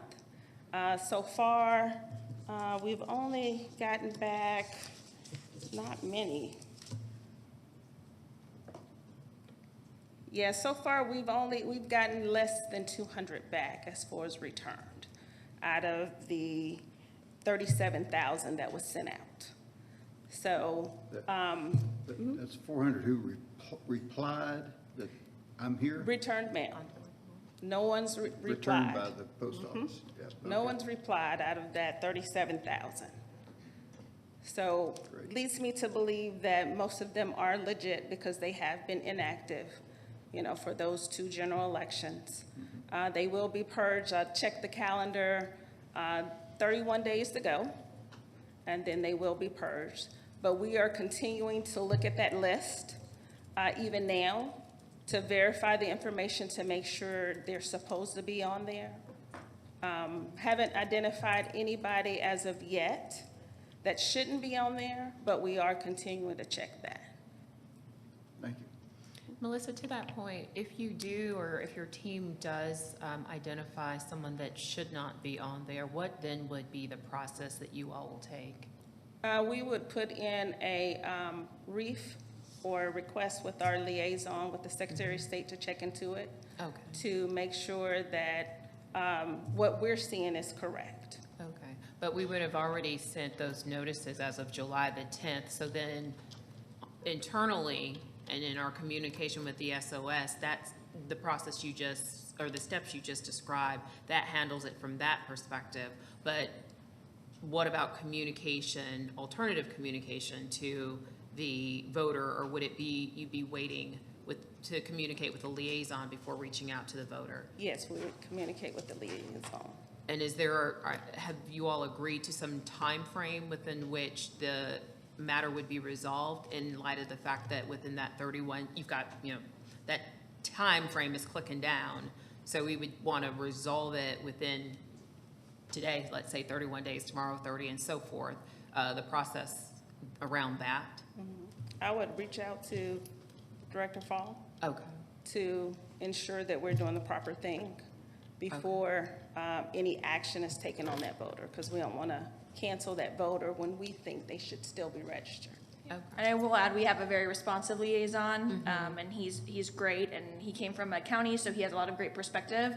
And any time, if it's a time-sensitive issue and we don't hear back, we escalate to Director Evans, and normally I can get him on the phone right away, or he'll call me right back. So we haven't had an issue with time-sensitive matters of this magnitude where someone can be removed.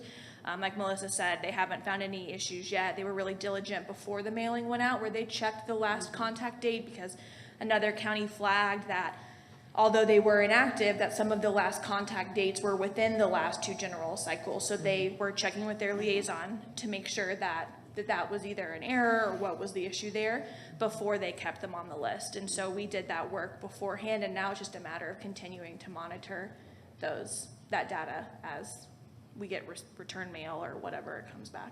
Okay. Question on return mail. On the 400 that were returned out of the 36,000, do we cross-reference previous returned mail? We do. So have we gotten those 400 same voters back before? Yes, we have. And Okay, we so scan what all does of it that. take to know that that's an incorrect address, the voter doesn't live there? What do we do with that? We scan everything, we make a note in Jarvis, but by law, we still have to send that out. So we can keep mailing mailers of whatever it is, keep getting return mail for up to 8 years, right? Yes, that's our due diligence, yes, ma'am. Do we check the NCOA, or do we cross-reference any of those voters with other lists that may show that, does it designate that they no longer live there? Or it just is, that's a designation on return mail, correct? Voter no longer lives here? Yes, and that is in Jarvis. We put that in Jarvis? And they're inactive, so we know for the most part that they don't live there because of that inactive status. And I would add, and correct me if I'm wrong, it wouldn't necessarily be a full 8 years from the first time we get a return mail. If someone registers, when we get that returned mail and we key it in Jarvis, it moves them to inactive, correct? Correct. So it would just be 2 general election cycles, so 4 years from the first piece of return mail, it would be 2 general election cycles, not 8 years, from when we can legally purge them from the voter roll as we're doing right now. Due to a return mail? Correct. By statute? Correct. Okay. The other question I have on the return mail is, do we cross-reference NCOA?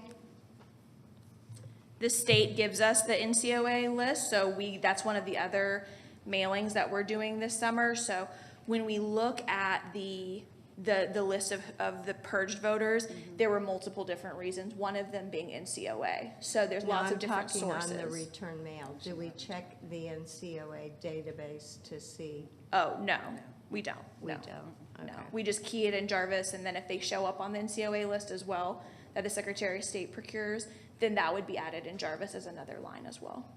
But we don't cross-reference them. But at that point, they can be removed, correct? They don't have to verify. I'm not sure. I think that they still have to wait the 2 cycles. Is that right? Yes. Yes. Okay, thank you. Anything further? Thank you, Melissa. Thanks, Melissa. Last is the Prep Center. Michael Dietrich, our Prep Center Division Manager, is taking a well-deserved family vacation. So he is out, so I'm going to cover his slides. He gave me some great notes that I'm going to cover for him.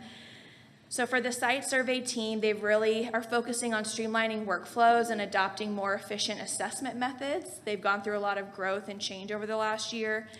So they're looking really at the problem versus the solution, recognizing that not every problem gives the same solution, trying to use more common sense instead of just throwing 100 signs at something, really thinking about what makes sense, updating procedures, making images and diagrams more user-friendly, focusing on the flow of the polling place, and signage solutions, and then updating info everywhere. One of the issues that we have is that there's a lot of places our information lives, so they want to make sure that they're updating that in all the locations of where it might be. For co-locations and ward locations, they're focused on replacements for schools. We have a lot of locations after every election this year that have pulled out, are no longer wishing to host elections, a lot of our churches. And looking at facilities that are directly next door to each other or on the same piece of property in some cases. And then for municipalities ahead of November, making sure that all the precincts and all the polling places are located within their ward boundaries, working with the cities on those. And then under ADA, they've really been focusing over the last couple of elections on our ADA signage, what's required, what's not required, is it in the actual correct spot, or is it in just a spot that someone picked 5 years ago and they haven't updated it? So they've been really working on auditing our ADA signage. For the supply team, they're focused on optimizing the use of the inventory and eliminating obsolete practices. So one of the things is that if we change something or if we do it, update it in the process or the packing list or wherever that item lives. If we don't need it anymore, get rid of it. We don't need to keep packing a supply because we used it 5 years ago and we haven't used it since then. Really focusing on no more of, because that's how it's always been done, and really focusing on what the polling places need. They consolidated and got rid of the poll pad binder and moved that into a binder that was already being sent out to try to reduce the amount of notebooks. They added extension cords into the hubs and started packing materials actually inside of the hubs. That way they don't have to send out the huge plastic Husky bin that was really heavy, full of cords. And that's been a lot easier on our poll workers, especially some of our older poll workers. Much easier for them to access those than lugging around the Husky.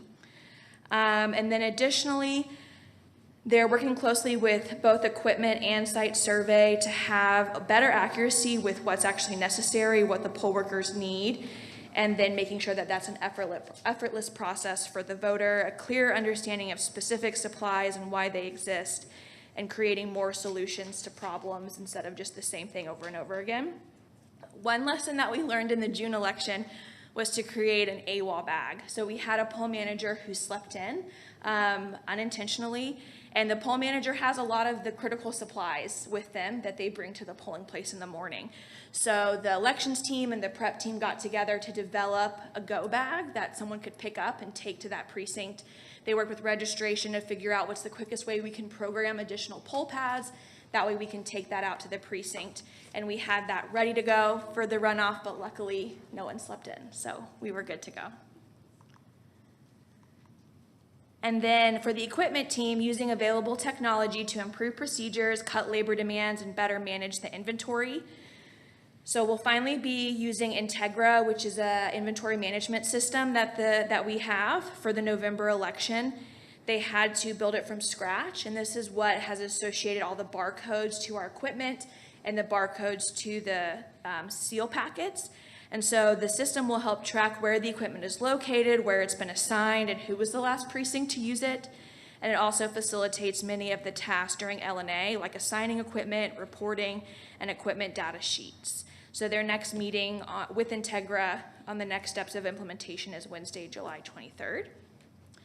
For logistics, a lot of times more trucks means we can save money because we can do more runs quickly and return them quicker. An overhaul of facility communications, more user-friendly correspondence when we're communicating with our polling places.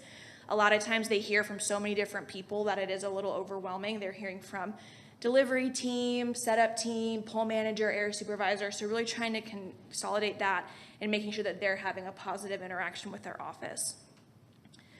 And then creating a quicker turnaround for creating the delivery routes, and the team members there have great ideas on how to consolidate and improve the routes. And then for testing, incorporating Integra, the inventory system, into logic and accuracy testing, using barcode scanners and iPads. So utilizing iPads that we acquired through the library and being able to scan in the seals as we're doing it. That way it's live in the system. Once a seal's been deployed, it's automatically in Integra. It allows us to produce the equipment data sheet sooner and assigning equipment ahead of time or on the fly if we need to replace something to avoid setbacks.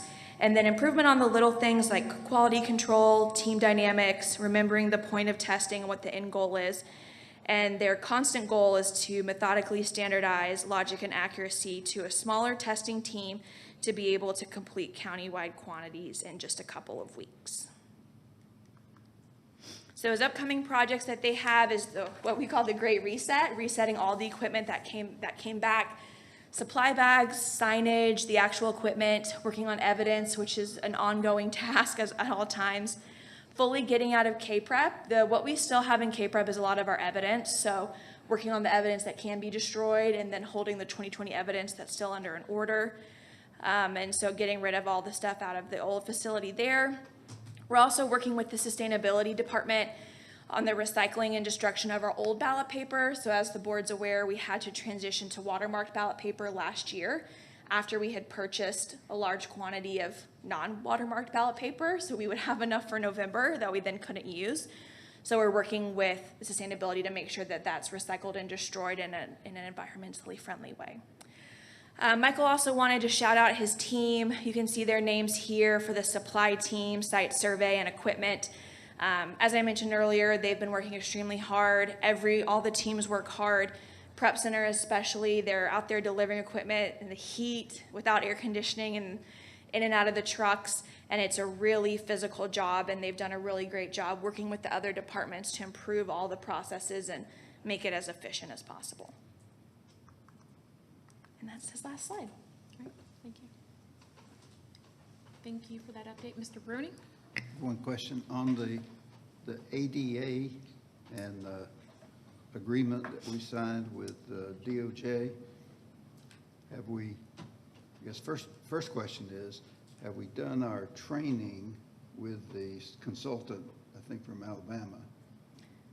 Great question. So the consultant in Alabama, we weren't able to use because they're a conflict of interest because they're the ones who did the DOJ surveys.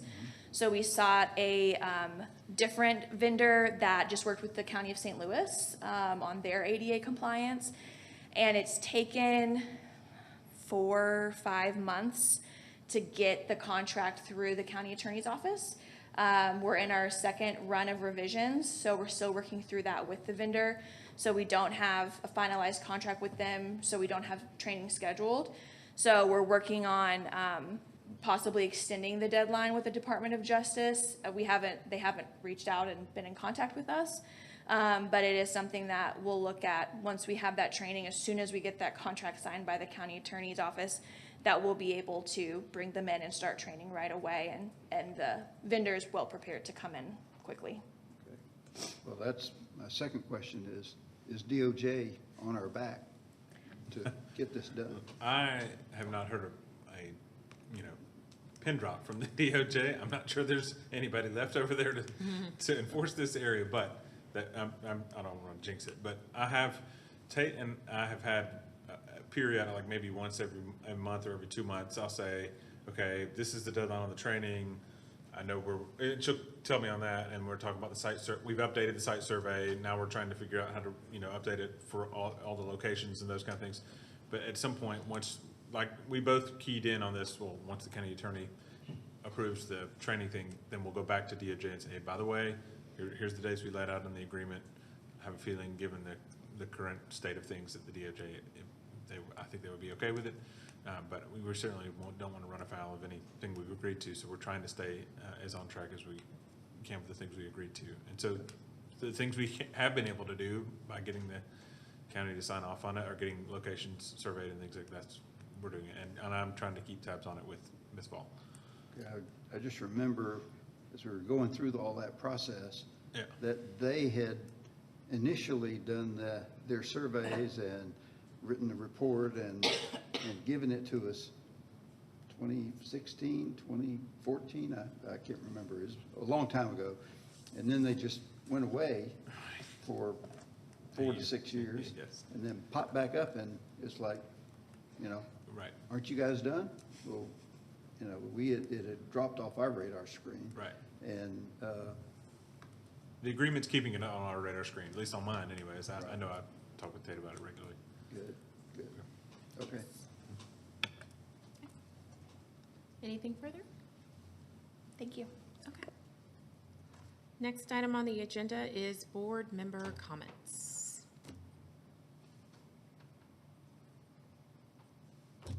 Noting none. Executive session is up next. I believe there is a need for executive session. A short, I just need, I sent a sort of a general update, but I need some feedback on one item. Okay.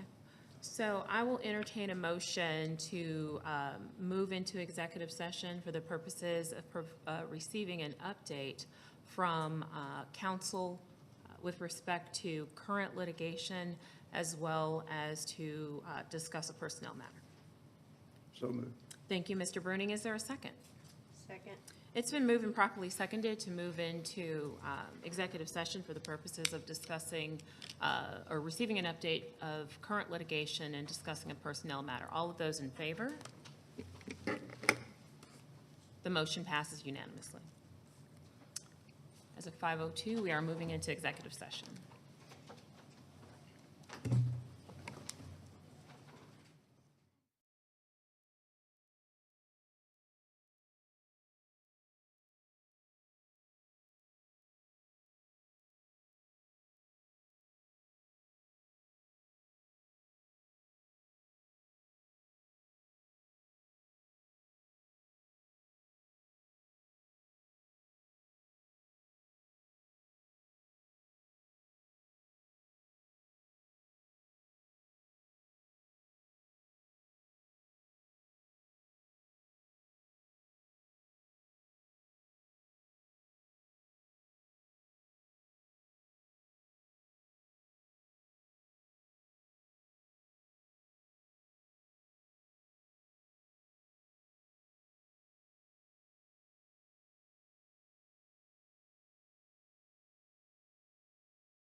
I will entertain a motion to come out of executive session. So moved. Thank you, Mr. Bruning. Is there a second? Second. Thank you, Ms. Fisher. It's been moved and properly seconded for us to come out of executive session. All those in favor? The motion is unanimous, or pardon me, the vote is unanimous, noting that we are coming out of executive session at 6:11 PM.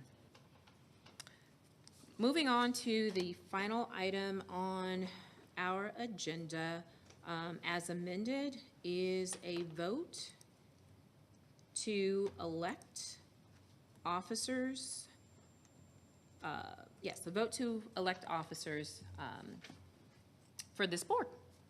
Mr. Bruning, you brought the motion. I will defer to you and your mic. My question for Daniel is, can we do a slate vote, nominate all officers at once to be voted on at once? The short answer to that is yes. But let me just walk you through the mechanics really of nominating and electing. This is a two-step process. And motions can be made prior to both to set up the process. So that's again, this is an incidental motion, so it's non-debatable, but you can say, you can make a motion for nominating, say, I make a motion that we would open nominations and that slates of candidates could be offered during nominations. That's a possibility. There's other things you could also offer to allow nominations by ballot, by writing it down and those things. I want to make clear, there's no secret ballot here, so everything would be an open record, but you could ask people to write down who they want to nominate for officers. And then if there's no motion made, the default is nominations would just be open for each individual office. You would sound for nominations, you check whether whoever's been nominated, if it's one person, they're willing and eligible. If it's two people, are they willing and eligible? And then wait and see if there's any more, and you close it, and then you hold the election. So this is if you move to vote on a slate, you open it for the slate, and you wait and say, I would nominate this office, this office, this office, and say, are there any other slates, and are those candidates willing to serve?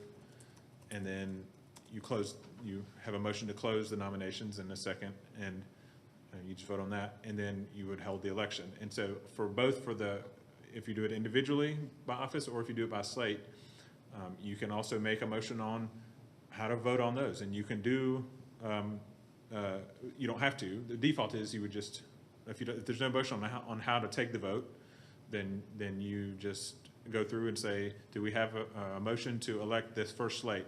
Or do we have a motion, if you're doing it by individual office, do we have a motion to elect, and you go with the first person nominated? And everybody votes affirmatively or negatively, and then you vote on the second slate affirmatively or negatively. Same thing for the second office, like the first person who's nominated, if you have one person nominated for vice chair, you take a motion to approve that person. And even if that person gets a majority, you still take the affirmative vote for the second person to make it clear on the record that so that's how you do it. There are other methods we could get into about ballots and having the secretary, record votes and that kind of thing and do it that way. But those are the two most basic procedures laid out in Robert's rules that you do it. And neither the procedures nor the actual votes for the slates or for the individual members are debatable motions. They're called incidental motions. And so you make them and they're up or down votes, and you can have the chair run it. You can ask another board member to run it. You can ask the council to run it. However you want to do it. It doesn't have to be. But if somebody would make a motion on how, to move forward, and if there's no motion on how to move forward, then you would just open it. Say, we'll open nominations for. You start with chair, take nominations. You close nominations, then you take the election on that office. Once that election is done, you move to the next. We have a nomination for vice chair, and that's the thing. So those are the sort of the menu of options. There can be a motion to say I'd like to move to that we nominate by slates of candidates, and then you could just open that. But if there's no motion of that type, then you just start going by each individual office. You take nominations, have the election, then move to the next office. Is that clear as mud? Yes. Too many choices. I would like to make a motion to make nominations by slate.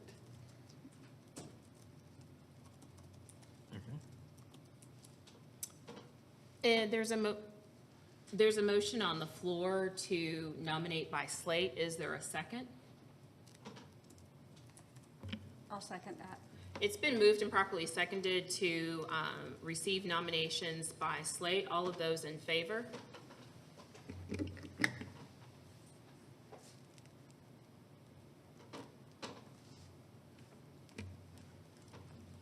All of those opposed? Any abstentions? The vote is yes by us in favor, I'm sorry, 3 in favor, no, 1 no, and 1 abstention. So at that point, you'd have the, now that there's been an approved motion to nominate by slate, you open the floor for nominations for slates of candidates.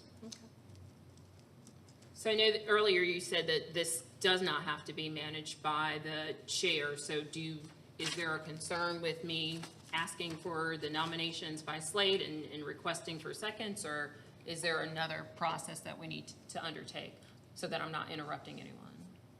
It's up to the board. Yeah, no, I'm looking at you all, given Daniel's guidance. I have no problem with you running it. Okay. Are there any other concerns with me? And I do want to point out, there's no prohibitions on who runs it. There's no prohibitions on people abstaining. You don't have to abstain if you're nominated or not nominated. You can self-nominate. You can, like, there's no, that's, unless there's rules in the bylaws already, or unless someone makes a motion to that effect, you know, you can nominate yourself. You can withdraw at any time and say, I don't want to serve on that. You can also, you know, say, I'm not, you know, I don't, you can also say, I don't want to run it, and, you know, then someone would need to make a motion for someone else to run it. But there's no, because it's not set out in the bylaws, and maybe that's something that the board wants to consider going forward, just to set out the process in the bylaws. But it's just all open to change by motion here. Madam Chair, Yes. I move to nominate the slate, you as chair, Stacy as vice chair, and Jennifer as secretary. There is a motion on the floor. So that's one nomination. That's one nomination. Okay. So when nominations are open, we just see if there's any other nominations. Got it. I would like to nominate or to, Yep, nominate, that's right. I would like to nominate slate with Jennifer Mossberger as chair, Stacy Ifrat as vice chair, and Debbie Fisher as secretary. Madam Chair? Yes. I do not wish to serve in an officer position. Okay. So it sounds like there are nominations on the floor. The nominations for chair, as provided by members of the board, one is for Jennifer Mossbacher to be chair, the other is for Tori Silas to be chair. There are nominations for vice chair, inasmuch that it would either be Stacy or Jennifer, and I think there is the options for vice chair are Stacy or Stacy. Stacy or Stacy, sorry, yep, okay. And then there is no nomination for secretary. All right, so if we have a slate where there's not a full slate, we offer the person who made the nomination the chance to either withdraw the slate or name another slate with another option, or just withdraw the slate totally. Okay. Mr. Bruning, your nomination for secretary declined. I would leave that position open and stick with my nomination of Jennifer for chair and Stacy as vice chair. Okay. Counselor, are we allowed to leave a position open? That is, and this, when you asked me, have you ever had experience? This is one I haven't had experience with. I mean, I've had experience with a position being open because someone has resigned. but not because there hasn't been somebody to fill it. Let me just reread the bylaws real quick and make sure.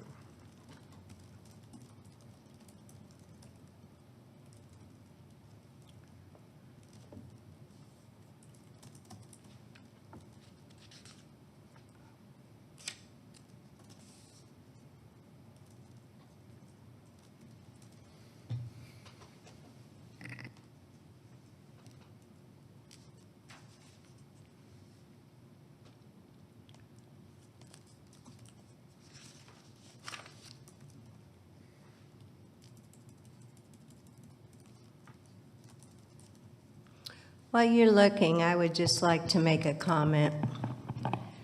We're is that I allowed? was gonna say, I don't it's believe not. so. No. I We was- have to wait for his, These aren't. A comment, I'm sorry, a comment as it relates to what? Because my understanding that this is an incidental vote, and so it's not subject to discussion, the vote itself. So is there a question or a comment about what Mr.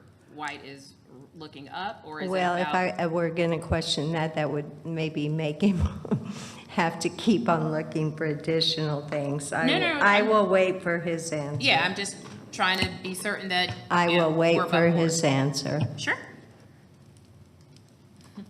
Sorry, now I'm consulting Robert's rules on the Yep. election by slate. Wish I'd brought mine.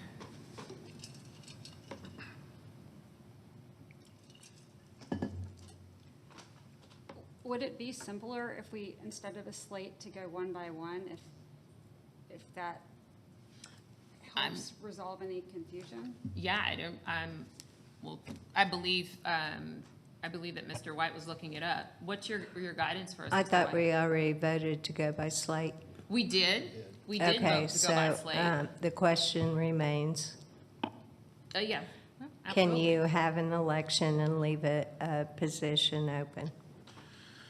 So, I don't see anything addressing that in either, our rules, either in your bylaws or in Robert's rules. I'm rereading the, issue, I'm trying to reread the Robert's rule portion on voting by slate to get, that's the last thing I'm looking at.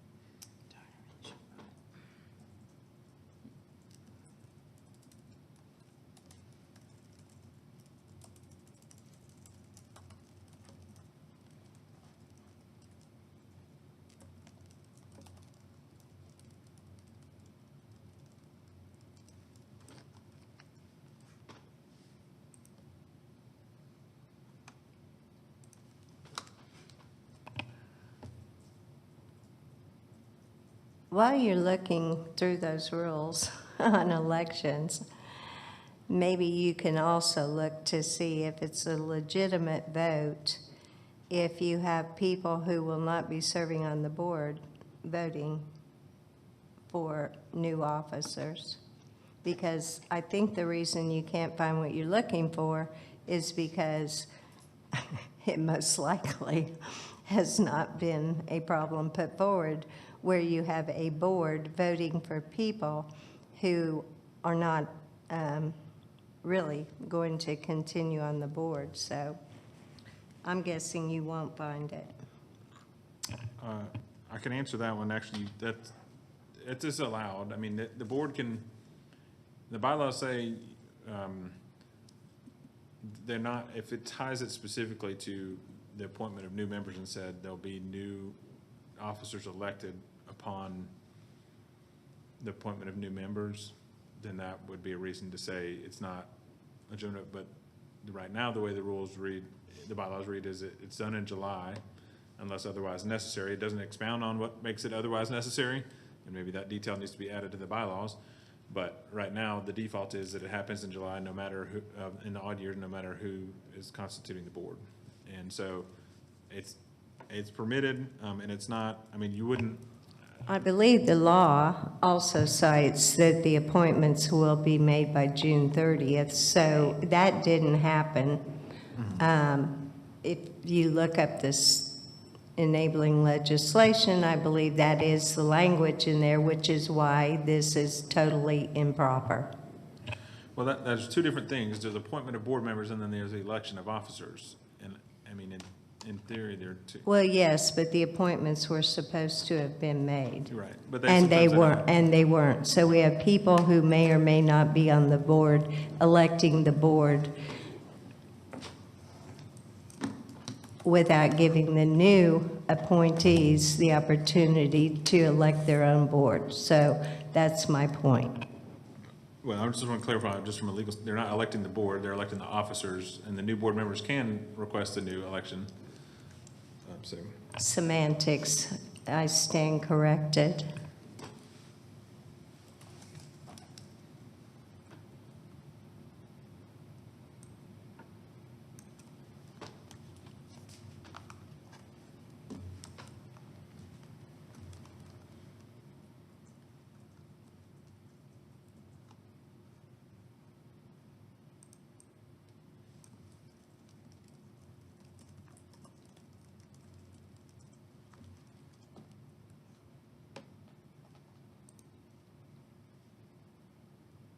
Why don't you ask ChatGPT? no, I'm. Just I've seen enough- kidding. seen Just enough lawyers kidding. get in trouble doing that. I really don't think you're going to find it.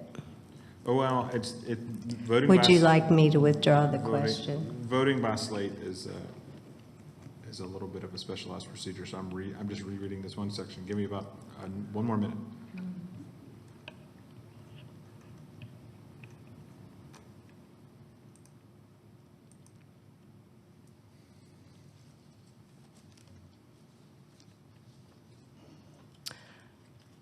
I'll withdraw my question. We'll just leave this open for Yeah, so. a challenge later. And basically, there's nothing in there about what happens, when a slate is proposed that where one of the officers does not agree, other than to say that other members can propose either additional slates or additional officers to serve in that role from the floor.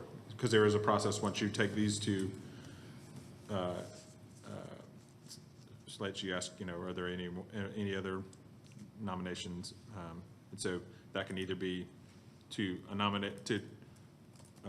propose a different slate, in other words, another member could propose a different slate, or another member could propose to just move forward with what's been proposed right now.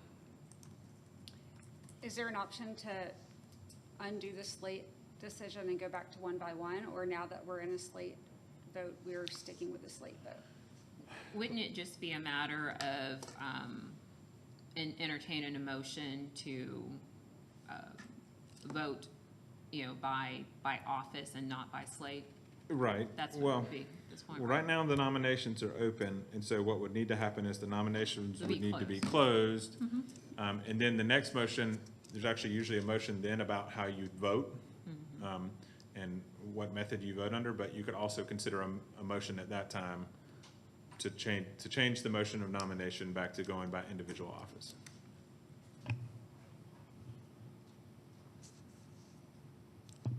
The only thing that it would change is they would be required to vote on a nomination for Tori to be secretary, since I decline any refused. nomination. Okay, so she's declining, so that leaves us at an impasse because, Well, I don't have a doubt that there are times when an office can't be filled because there's not members willing to serve. oh, you mean it's the because there's specific- not a legitimate No, I'm not, hang candidate on, here. I'm not gonna debate, I'm just telling you the rules. The concern here was the slate. That's a very, it's a weird procedure, and it's not real clear, it's not real detailed in the rules about what happens when a slate's offered where somebody's not. It is not uncommon to have an office come up and nobody, either because there's not members there and you can't confirm whether they're willing to serve, or so I think going one by one is a way to get to it without, my concern wasn't like leaving the office. Sometimes you're just gonna have an office that's not filled, or has to be, held over, depending on what the situation is. Here, it would just be empty because we have, unless the current slate, unless the current nominee stays in that office, then it would just be empty. So you just have to, I think if you move forward with the vote on the nominations, then. I move that we change to one by one. But we have to, No, but we you can't, have to, no, hold, but we've got to close the nominate. yes. Hang on. Yeah, we got a motion to close the nominations. So do we have a motion to close the nominations? I was about to go. All right. So Tori called for the motion to, I didn't call for, I was know. attempting to call for Okay. something, but I didn't call for anything. But is there a nomination, or is there a motion to close nominations? So moved. Is there a second? Second. It's been moved and properly seconded to close nominations. All of those in favor? Any opposition? Abstentions have the same right. 3 in favor, 1 no vote, and 1 abstention. Moving, next up is then with regard to how we vote. So to the earlier point that Member Mosbacher made, can we just vote on a slate? Or do, at this point, Mr. Bruning was suggesting that you vote by, that he would like to vote by office. And having made the initial motion to vote by slate, it would seem appropriate to entertain a motion to vote by office. Attorney White, what is your? you could either take a motion to change the nomination process and vote by, you would actually you would vote to reopen the nomination process, but to do it by individual office. I know that's complicated, but you would want to take it one by one and say, I would vote to reopen the nomination process and propose that it would be done by individual office. I know, but then Ms. Mosbacher made mention, let's just go ahead and do it. Is that possible? It's possible. It's cleaner if you do it by individual. Obviously, So if is you don't have your a full slate. professional opinion for that we should open it up? I'm just trying to be Yeah. certain that we're My all on the same. recommendation I would be don't think the outcome is going to be any different, and I think. I'm not focused on the outcome. I'm just trying to make certain that we're doing this the appropriate way, irrespective of what's being done. I realize that, but whether we nominate these people individually and vote, or whether we vote the 2 different nominations, Right. my point is, the vote, I believe, will be the same. You're not willing to serve as secretary. I'm not willing to serve as secretary. Steve's not eligible to serve as secretary. I say we call the vote. Okay. So Again, I called a question. I was getting council's guidance with respect to, because we were getting council's guidance with respect to all of this. So it appears as though council's guidance is, it's cleaner if you just open up the nominations as to each office, or do you believe it appropriate to call a question, a vote up or down on by slate? It's cleaner for, and more, like, it'll be cleaner in the record to do it by reopening, but to do it by individual office. Okay, so is there a nomination to reopen nominations to be made by office? So moved. Thank you, Mr. Bruning. Is there a second? Second. It's been moved and properly seconded to reopen nominations and to do so by office. All of those in favor? Any opposition? Abstentions have the same right. The motion carries 3 yeas, 2 abstentions. Are there any nominations for the chair position? Nominations for the chair position. Madam Chair, I nominate Tori Silos for chair. Thank you for that nomination. Any additional nominations for the chair position? Yes, I nominate Jennifer Mosbacher for the chair. Thank you, Mr. Bruning. Are there any additional nominations for the chair position? Moving on to the vice chair position, are there any nominations for the vice chair position? Wait, real quick. Yeah. Pardon? We vote. Yeah. I Do we think- vote I thought we were Yeah, gonna get to the so- end.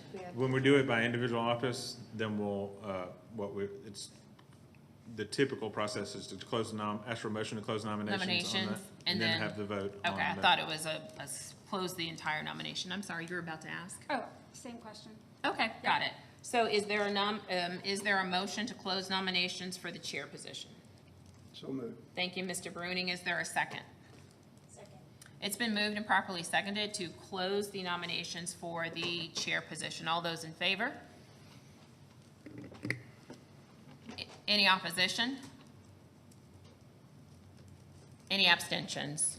The vote is 3 in favor, 2 abstentions. So you're saying that we would vote right now, or would we go in? So you would okay. say, we'll take a, you would consider, right. you go in order of the candidates. Is that a motion to Understood. approve? All of those, and we're just gonna do a voice vote. So what you say, you take a motion to approve, you just take a voice vote, if you approve the election of Tori Silas, yep. Mm-hmm. and you would go yes, yes, yes, or no, no, no, and then you take a voice vote to approve the election of Mosbacher. Because there's not really a way to, Well, that's why we're doing Yeah, 2 there is, affirmative. So you go from one. I was just, again, going by what Separate council motion. said, so use the regular voting system? Okay, that's why I said, do we take a voice vote? But that's not a voice vote, because that would be here. Yeah. Okay. Well, right.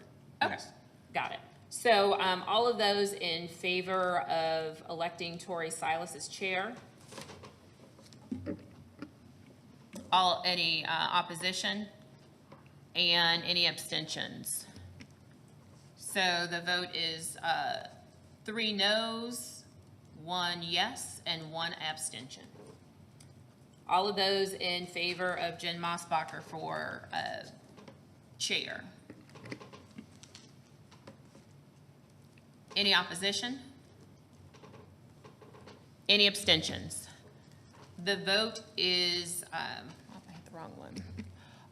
The vote is 3 yeses, 1 no, 1 abstention. All right, so Ms. Mosbacher will serve as chair for the next 2-year term or until her successor is appointed. So then you would move on to open nominations for the vice chair. Opening nominations for the vice chair position. Is there a motion to open up nominations for the vice chair position? So moved. Any, second? Second. Thanks. It's been moved and properly seconded to open nominations for the vice chair position. All those in favor? The vote is 4 yes, 1 abstention. Sorry. I'm sorry, 3 yes, 2 abstentions. Are there nominations for the vice chair position?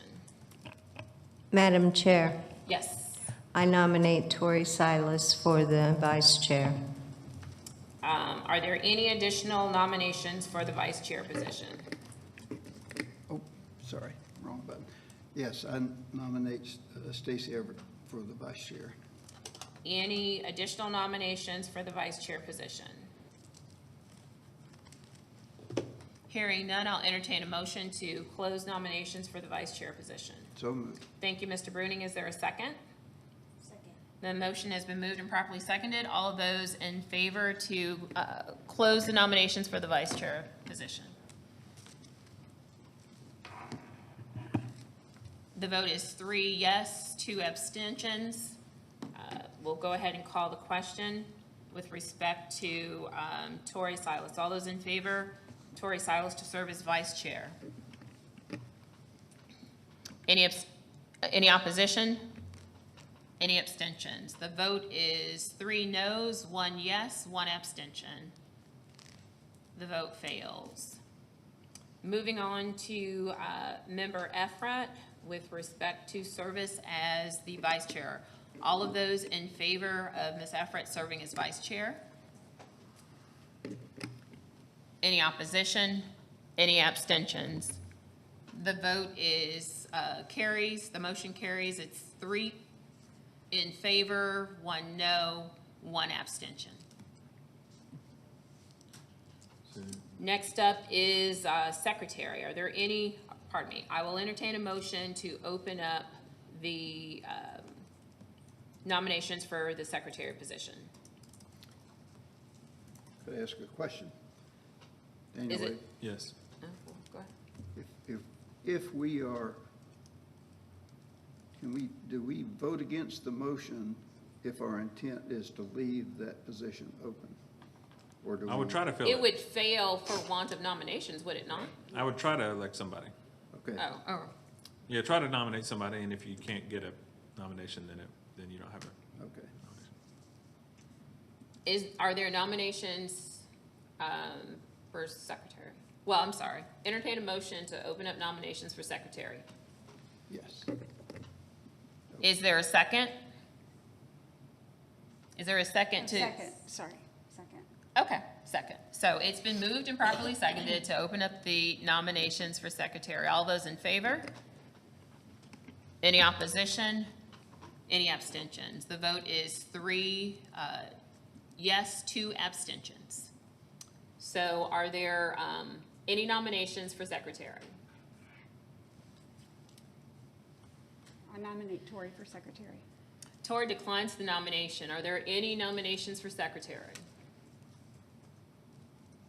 Debbie's already declined. Right, Debbie? Correct, but that was on a different motion. Yeah. But I will decline again, so. Okay. I nominate Debbie for secretary. I decline the nomination, thank you. Mr. White, there are no, well, I mean, he could serve until the end of his term. I know we said earlier that he was ineligible, but you serve until your successor is appointed. I've been secretary before. I'm declined. just Let's just making I want to put it on the record because Daniel said we should try. So let's just, I mean, hence the reason why I was Right. clarifying when it was stated that he was ineligible to serve. It's not that he's ineligible to serve because he's a holdover. If we're making the elections now, he continues to be eligible as a holdover. So, are there any additional nominations for secretary? I nominate Steve for secretary. I decline.